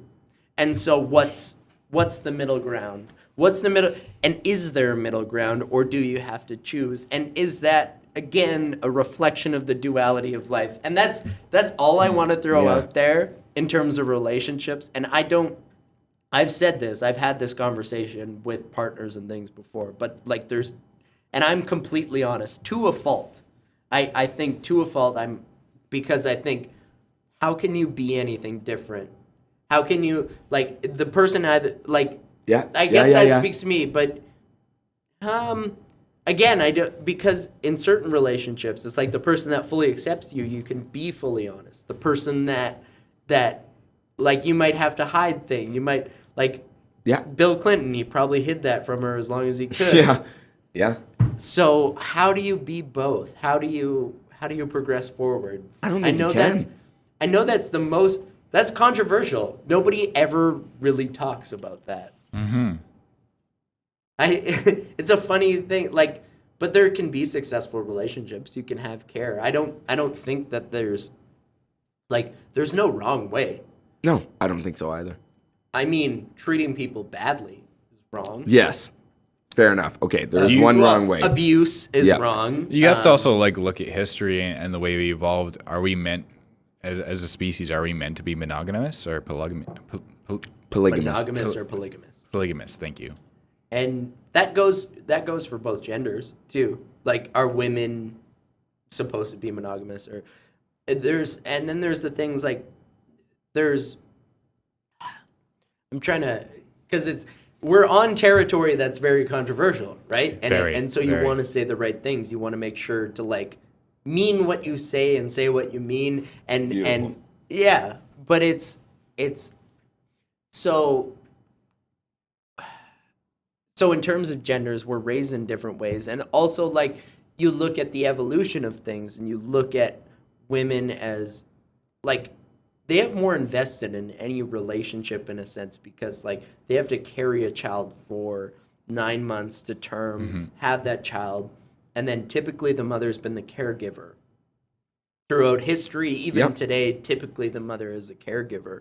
So it's like there's more invested in that interaction. I don't even know where I want to go from here. But you're thinking of it as from a point of a male where, okay, I know what you're trying to say, but I don't know how to articulate it. Again, it's very hard to trudging along very volatile ground, especially in this day. This day and age, for sure. I am going to the washroom though. I do need to do it. Should we wrap it up then? No, we got about 7 more minutes. I think there's we got to bring this full circle. We're gonna have some important point about the universe and everything. About the universe and relationships in it. And relationships. I don't know. I feel like I'm so like ill-equipped to answer anything about relationships whatsoever. I haven't really been in a relationship for years now, like a real relationship. And I've always distanced myself from people. And I think over the last year, I've definitely spent time just trying to better myself, for sure. So I don't know. Should we talk shit about Josh now that he's gone? We should talk shit about Josh. I don't know what to say. He's mostly just an attractive actor. Say good things God about damn him. It. He's... he inappropriately touched me. We touch tips. We inappropriately touched tips. But, I don't know. Josh is actually an all-around great guy. So we actually we can agree on that point 100%. But so yeah, go on. Back to the relationship thing. Like, I don't know. Like it's. I feel like there needs to be some sort of middle ground where you can find someone that's honest with you and that's going to accept you for the faults that you have. But I don't know if that exactly exists though, in anyone. And I don't think that actually ever occurred to me until like, I think my worst relationship was with someone who I worked with years ago, who told me that they were divorced, and they had 2 kids, and we were in a relationship for a while, and she ended up cheating on me with someone else. I found out, and through that I found out she was actually still married. So she was cheating on her husband with me and cheating on me with somebody else. And this was actually a pattern throughout history. So she was very, dare I say, narcissistic, which I think is still true, to the point where like it kind of destroyed me for a while, to the point where and this is probably the lowest point in my life, where I took half a bottle of Tylenol, and it's very unlike me. Like, I'm not suicidal. I don't think I'm that way. But I had to go to the hospital to make sure I was okay and to see if I needed my stomach pumped. And they didn't, because I'm such a big guy. I guess my body just handled it. I was gonna make light of the situation, but go on. No, yeah, but anyways, Smart move. No, but that relationship destroyed me for the longest time, and even to this day, I have trouble trusting even any woman I meet now, and it's very much it becomes an issue in any relationship. Try to start a really serious relationship. I try to start, and that's the first thing you notice is like I'm not very trusting. I get jealous easily. I automatically assume that they're off with another guy or something. That enters my head. That automatically based on that one situation I had. But you've had a very skewed situation. Exactly. Right? It's been very much extreme to one end. Yes. And it got to the point where like I wanted to expose it to the husband and everything, and I didn't. And eventually I learned to let it go and forgive them, but that took a long time. I wanted to destroy them. Yeah. I wanted them to burn for making me burn, essentially. Well, how could you not? Yeah. You're human. And you know the story already because I've do. told it before at work, but I'm pretty open about it now. But back then I probably wasn't so open about it. But like it's definitely one of it. If I look back into, so this is probably 3 years ago now. If I look back into the history of Jayse, this is probably one of the moments where I was at my weakest, for sure. And how could you not be? But I think looking back, I'm stronger now than ever. However, I think it has definitely hindered me in terms of relationships. How can it not? Yeah. You're affected by the things that you live through, and you can't. I've lived through similar things, and I know that it's affected me too. Those words, why can't you say, like, it comes up as me too, and then you just go, like, I can't say that anymore because it's going to bring up this connotation. Anyways, besides that whole point, it's, like, living through those experiences are so difficult. Like, because I think emotional is the one thing that, like, actually, I know it's all interrelated, but those things put you into that chaos more so than whether it's familial things, whether it's relationships. It's just the things that you can't. And I think it's especially male with dealing with typically the logical mind where you go, I can rationalize, I can do this. Yeah. And then all of a sudden you're irrational because,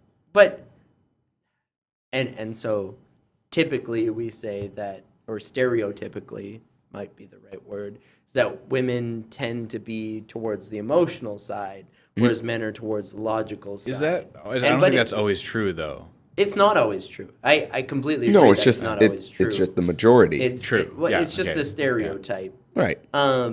But so when you're acting emotionally, it just, and then relationships for men, that's when we dwell in that place. That's when we live in the emotional side, and that's when we were more open with ourselves than ever before. And when somebody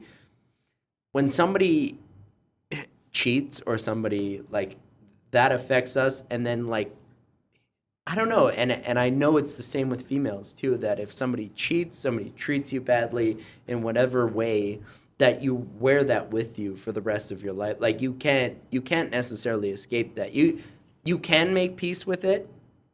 I think it's like it's the scarring, right? Like there's the cuts and then it hurts and then you got the scab and like you got to work through it and then it turns into a scar. Yeah. And so you never get rid of it. It's still there and you're maybe more weary and it maybe changes you, but you have to accept that part of yourself and you go like, I'm not going to let that happen again. I don't want somebody to treat me that way. You have to understand why those things happen. And even in my own life, like I was with a partner, lived with her for 2 years, and then she sent naked pictures to another guy, which was why we broke up. And because I could never trust again. I could never like hold that same trust that we had. Do I actually know if she physically cheated? No. Could I have maybe pushed for that or whatever and found out? Do I even care at this point?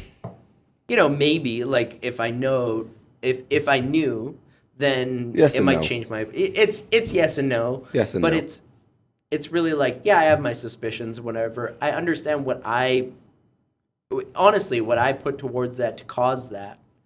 And that's a hard thing to do, is like, I backed off. Like, there were parts of me that I wasn't fully sharing, that I wasn't completely honest about, and so I don't even blame her. I actually still, I love her in a sense, you know, like there's always that first love, that person that you, and it's like, I care about her and want her to be happy. And then there's, and so it's like, proceeding forward is difficult. And then it's hard to like come around and actually acknowledge how you feel those experiences, how to get through it, and then how to love again. I guess that's really what I'm trying to get to, is like, you know, everybody goes through these experiences. Everybody. Male and female. It's like, you get hurt, you get scarred, you know, and definitely scarred is probably the right term, because it's like, you get, again, that same thing. It's like cut, like scab, scar, and you get scarred a bunch of times until you can actually, until you fully accept what you want truly in your life. Yeah. And I don't know. I'm not there yet. I'm honestly, like, I'm not married. I'm not right, and so we continue to try and find that, and that's the pursuit, I think. And pursuits similarly happen in all different areas too. Like, you might not become a pro athlete. You might not, you know, you might not. I feel you on that. I feel you on that. And I looked at you, and that's what like came out, and I knew it was like looking at you. Bless your heart that you saw me and thought of a pro athlete right away. Far from it, my friend. I see him and I see a failure. What? There it is. Amen. Then, I'm just kidding. And then it's like, you know, I was going to try and point out one of Jayse's failures. I was like, director, not quite yet. That's true. And so there's the things that we're still working towards. What I bring up in every podcast is I took film and theater. You are a director. In my own webcam sort of way, yes. Yeah. And so to the future. But yes, I always say, like, I went to film and theater, right? And then I became a personal trainer. Like, how did that happen, right? But I mean, they coincide. I think the two coincide together, and I think people might look at me weird for saying that film and fitness belong together. At least for me, do. That's what they do. It's weird because they're my two passions, right? Yeah, so it's 100%. like, how can I make them fit like Lego blocks together? Exactly. That's your niche. Yeah. That might be the best. Because you're passionate about both things, you're going to be the best person at showcasing that. Yeah. Or I hope so. I hope I exactly. am, yeah. Or at least you're going to give your unique perspective and version of that, right? Yeah. 100%. I agree with that. Yeah. And I didn't think it was going to come out like that. All right. That was good. That was yeah. I mean, I didn't know that burp was going to come. I really do have to pee too. But yes, quite. I think we need to wrap this up anyway. No, not quite. Not quite. I'm okay. enjoying this. Are you really not in a am rush? Are you not? No, okay. no, bless your heart. I'm not at all. I'm done work. I'm on holidays right now. So. Oh yeah. I'm kind of in a rush, but we'll give it 10 more minutes. All right. I don't know how I'm going to edit this, by the way.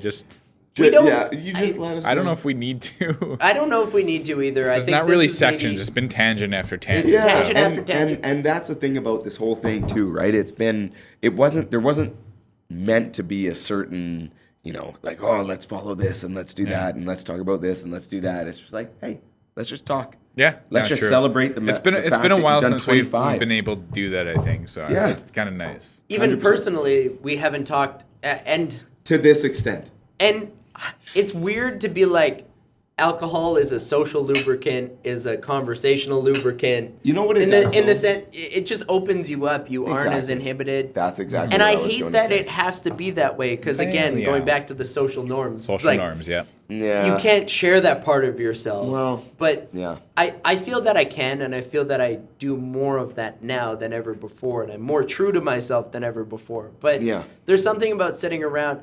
I mean, even when I first saw you, we embraced, we hugged. Yeah, 100%. And 100%.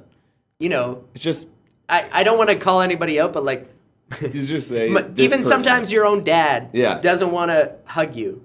Like it's because it's like it's not masculine. It's not whatever. Yeah, this doesn't But then shake your the best, hand. like yeah, shake my hand, son. your close or Proud best of you. friends. You're like, yeah, like I love you. Yeah, like, yeah. And I can say that. I think that's a hard thing. That's a hard thing for friends to say to each other. Is like, I love you. Like in a sense. I feel like I'm not- nowadays that's getting so much. It's getting morally, socially acceptable, and I'm really a fan of that. Like I'm happy that we can say these things among like among men. We can say these things to each other, and nobody's like, oh, I can't believe you said that to that guy. Like, you know what I mean? Like, no, we're all. I'm gonna go pee so that you can Oh talk shit. my Like God. I'm the last person you can talk shit about. All right, you win this There we round. You go. win this round. Touche. All right, screw that Riley Third guy. smallest bladder. Yeah, third Get outta smallest bladder.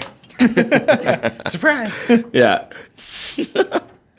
But yeah, I 100% agree with what he said in the sense that, you know, I'm mad that nowadays people can't just be like, hey, Jayse, man, really happy with the relationship that we have together. Yeah. The things that we can There's work a- on towards each other. There's a the lack friends that we are. of genuineness, I think. Yeah. in Yeah. people nowadays. And actually, I don't know where that came from. Like where that started. And I don't know either. I feel I've wondered this since I was a teenager. I'm like, why do people, and it's gotten worse, I feel, especially with the advent of social media now. It's like, why can't we be genuine with each other? Why do we put up this facade with each other all the time? Where is it like the real you? And I don't know, like some people are really good at it, and some people are true to themselves, and that's great. But even in my job as a personal trainer, I put up that facade once in a while, and it's not until I get comfortable. Like certain clients I'll have, and I'll be like, how's your day going? And I'll be honest with them, like, no, man, I'm super exhausted right now. Like, I know I have you as a client right now, but like, you're dealing with like the worst version of myself right now. Yeah. And I'm the exact same way. I've been the exact same way.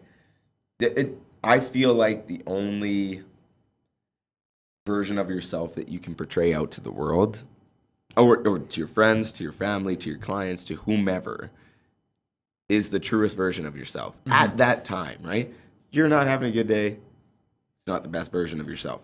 You're having a really good day and you're really highly motivated and you're really ready to go and everything. Yeah.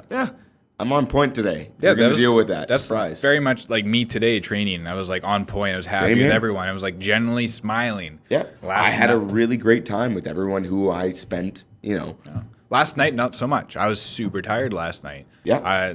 Thursday night, I got terrible sleep. Friday was a very long day because I stayed at work almost all day. Part of it so we can film, and part of it so I can just figure out the programming for my clients while I'm gone for surgery, and making sure everything's going smoothly. But by the end of the day, like I'm just like, I had to be honest with myself. Like it's just like I'm not like I did not want to be at work anymore. We might have. I think he locked himself out. I think you did. I didn't lock myself out of bag. Wow. All right.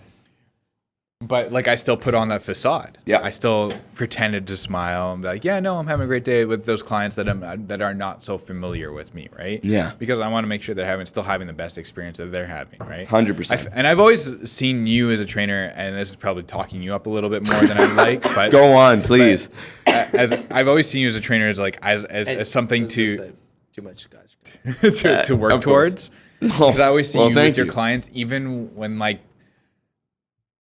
sometimes there comes to a point where like I just can't act anymore. Like I'm just so done with today. Pump my tires. Go on.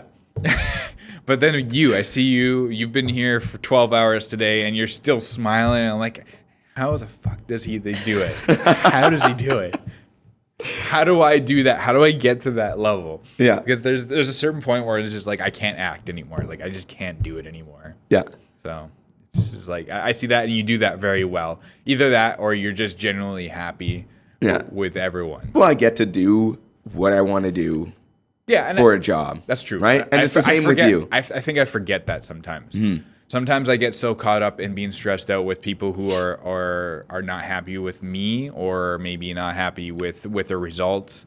And I get caught up in that, and I feel like it's a personal attack, and it drains me. And I think there's nothing you can do about that, though, in a sense, right? Well, I think I can maybe try to take on a better mindset about it and be like, there is nothing I can do about that. If they don't want to change, they don't want to change, and you know what? So what?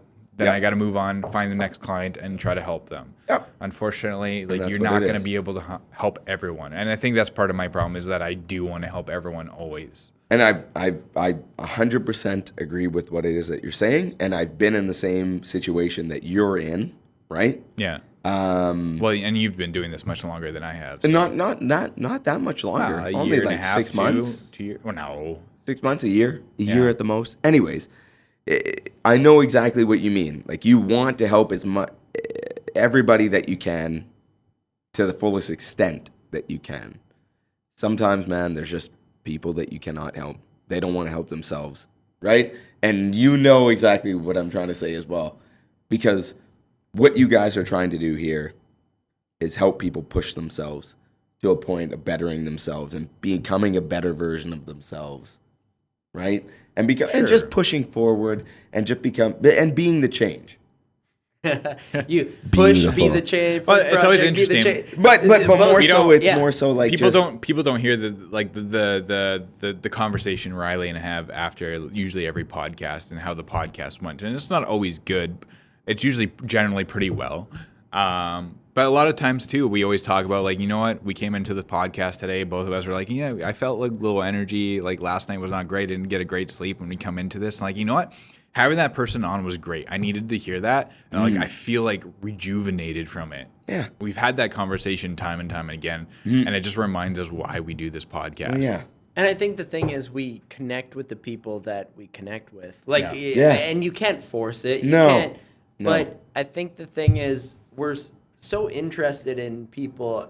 I know it's personal, and I know Jayse feels the same way of people on all different ends of the spectrum. Well, it's, you know, arts community was recent, whether it's I feel like sports. We got one more cheers left in here. Yeah, that's why I've saved mine. Okay, we'll save it. We'll save it. Yeah, okay. we'll save it. We got to get to end. a point where it deserves a cheers. Exactly. You know? Or at the very end of the podcast is like, hey, congratulations, 25 episodes. Yeah, something like that. Yeah. But no, it's, I mean. Go on. So, but that's good because it brings into the play what's happened so far. Yeah. And I think crazy amounts of personal growth have happened so far. Mm-hmm. I think we've become better podcasters and interviewers. I think you guys have too. I hope so. Yeah.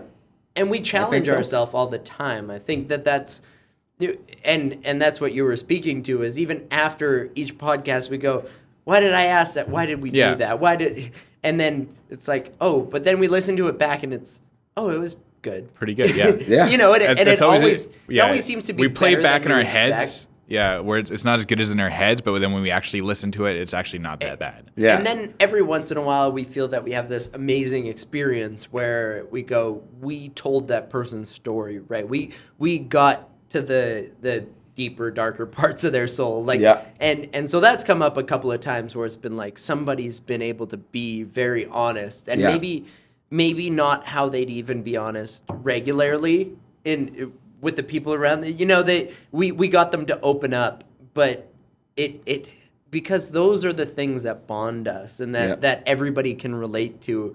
You know, you can talk about what you've accomplished in the sense of like, oh, you know, I won high school championship, blah, blah, blah. That's me talking about me. Yeah. And I know I do that sometimes far too often. And I try.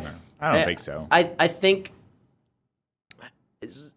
my brother actually said it right. And he goes, you talk to hear other people talk. And I'm like, yeah, like I try and fill the gap to get other people talkicative to get you're like the lubricant share. For them. Maybe that's the bad word. That was, you know what? Where in every episode that we do, I feel like you do the best job of warming them up so that they feel you share your story so that they can share theirs. And that's exactly what I try to accomplish. Am I always 100%? No. And no, there's some days where I just feel I'm maybe 60% or lower or whatever it is. And maybe it's because there was a party the last night. And I've even I acknowledge that. I went, I don't ever want to drink the night before a podcast because I don't feel I can bring my full self to that. You're and not I don't, the best version of yourself that you could be. And I don't feel that I can help share that person's full story. And I think that that's what I hope to accomplish with this is like the people that we bring on to this are the people that we respond to and that we like, that we want to hear their story and we want them to open up and we 100%. want, because we respect them and we love, like there's so many different talents in the world. And like we hope to show people on like all ends of the spectrum and sure. like all ends of the world. And just in speaking to like connections that we've made and people we've grown closer to as personally from doing this podcast. Like, in other words, like if I didn't do this podcast, those are the kind of people that I would probably not talk to because I wouldn't have known. But hearing their story and being inspired by their story, and now they're this extra connection there, or like people like Jessica, who we had on here. I see her at the gym all the time. We talk all the time, like that, like those things. Like I appreciate those things. And to me, that just that and alone is amazing. And so if we can have that here, imagine what we can do for everyone else out there who's listening. Yeah. And it's just making those connections and those collaborations and like, I don't know, just growing forward. And that's what this is continually doing, right? Yeah. Growing. Yeah. Becoming a better version of itself. We're having growing pains, but that's the way anything like. It's nice because I think in that, I think Riley and I, we have this constant conversation about that's becoming this almost a roadmap forward for Be the Change. So, and I like that it's slowly but surely finding its way forward. I would completely agree where it's here's that roadmap. We don't know what's best. I have ideas. We try and implement those ideas. We're one idea we at dabble, a time. and we know that partnership is a big thing, or just trying to bring in people that are like-minded, that support us, but legitimately monetarily or whatever, we want to get better equipment.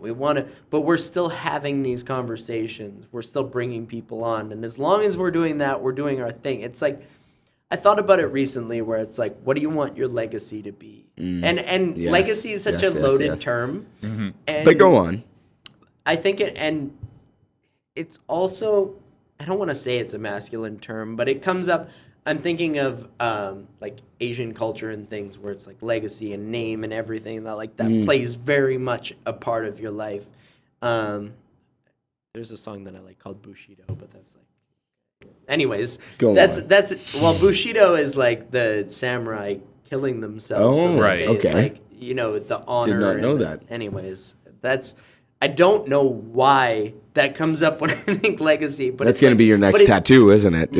But pride and honor, but like growing forward and making sure that this is honest to exactly what it is. Yeah. To the people that come on, to their stories, to what we want to accomplish with this, but then balancing that with growing it and trying to be effective with our content, not selling out things like that. No. It is. And I think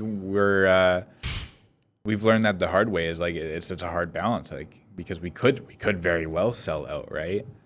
Like and try to grow our audience that way, but. And then it's what's selling out. What is selling out, and what is naturally us, and what like how we can grow this genuinely in the world. And it's like, you know, is it like ideally it's just like spread like wildfire. We want people to naturally support this. Yes. But then there's also like the other side of it that's like you kind of need corporate or like business support too. So who knows?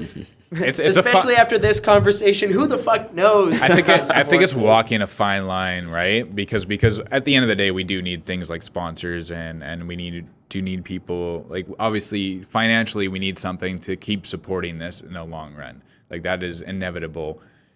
But we also don't want to give up our self-image and what we stand for either for that. So it's walking a fine line. Like we do want sponsors, we do want that, but like. We're not willing to do this for that as well. Yeah. This is something that's come out of ourselves that exists in the world. Like this is the manifestation of what the change we want to make in the world is, and what like we've fought so hard, the experiences we've been through, and so. And I appreciate the change that you guys are trying to make in the world, and I think a lot of people who listen to this really appreciate it, you know, because it is something that means a lot to a lot of people. Perfect. I feel like that's the exact right send off. Mm. That's Gentlemen, the cheers moment. Gentlemen. 3, 2, 1. Gingerly touch tips. Gingerly. Anyways, we'll do the real send off though, because Josh Robinson, so amazing to have you join us. You're the first repeat guest, our first guest. Almost 20 episodes later. Yeah. Thank you for having me back on, and Probably like 8 months later. Over 20 episodes later. Yeah. Sorry, because you were in episode 4. Yeah. Right? So this is the 25th. Yeah. 21. Wow. That's 3 touchdowns worth. I don't know. Going back to football, are we? Oh, this guy. Thank you for being on. Of course. Thank you for having me on, but also thank you for spreading the message that you guys consistently, send out to the public and to everybody, that you're just trying to better yourselves and you're trying to better everyone else around you. And we really want to reach more people. I think that's our next step. Mm-hmm. After 25 episodes, I know we've talked about how 13 we can't celebrate till 50 now, so another 25. Well, and then I'll be here on the 50th. 50th, so you just bring me back. I think that's... There's reoccurring people. It's like you bring the people in that actually, like, I don't want to say... I don't want to offend anybody because tread lightly. Everybody matters, but it's like you bring the people in that like have been pivotal in actually growing this, and that was a pivotal moment. Is having our first guest on. So having you on, we're very happy to have you again as our. Well, I'm always here to help, mate. I'm always here to help. Right. Where can we find you, Josh? Yeah, you can find me on Instagram at best finish. Yeah, you are posting a lot more now. I'm trying to post a lot more. That's the thing. Like Robinson the Third, you can find me on Instagram. Robinson Roller on Twitter, even though I don't really use it too much. How much twatting do you do? I don't really twat too much, or if it's tweeting, I think is what you're trying to refer to. I don't really tweet too much. I'm starting to post a little bit more. Is this how we're going to go out? Yeah. I'll talk in a different accent. This is how we're going to go out. This is how we're going out here. Make sure you find folks out there. Find yourself following Josh Robinson on social media. Here it is. Now we got the Western accent from Jayse Meyer. It might turn to Swedish pretty soon we here. got the Southern, we got the Australian, and we got Russell Brand here. A lot of things happening right now. Yeah, but so Robinson the Third on Instagram, Robinson Roller on Twitter, and you can find me on Facebook, Frank Robinson. You can find me at the gym at Good Life Fitness, Caniston, baby. Yeah. Always ready to teach you some Olympic lifts or some CrossFit stuff or whatever it is that you want. And as always, you're going to love this every time you tune in. We are Be The Change on Facebook. Be The Change YPS. YPS. Yes, those pivotal letters YPS on both Instagram, Facebook, and also, you can... We did finish an entire bottle of scotch.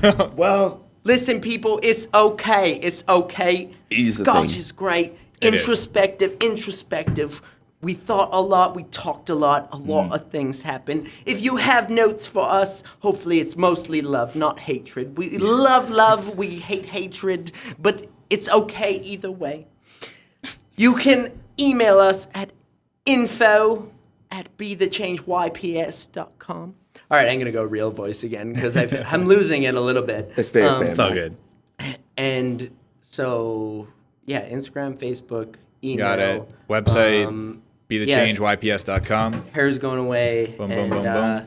We'll move forward. Episode 25, baby. Episode 25. Great to celebrate. Happy great holidays, to have Josh everybody. here. Happy holidays. I'm wearing the tie. Great to be back on the show. Great to be back. Thanks for having me back. Honestly. Thank you. You're so welcome. Yeah. And enjoy life a lot out of there, fun, people. folks. Thank you for tuning in, and hope you appreciate all this rambling of lunatics. Yeah, it was fun. Take care. It's a good time. Bye, All right. people. And peace. How you doing?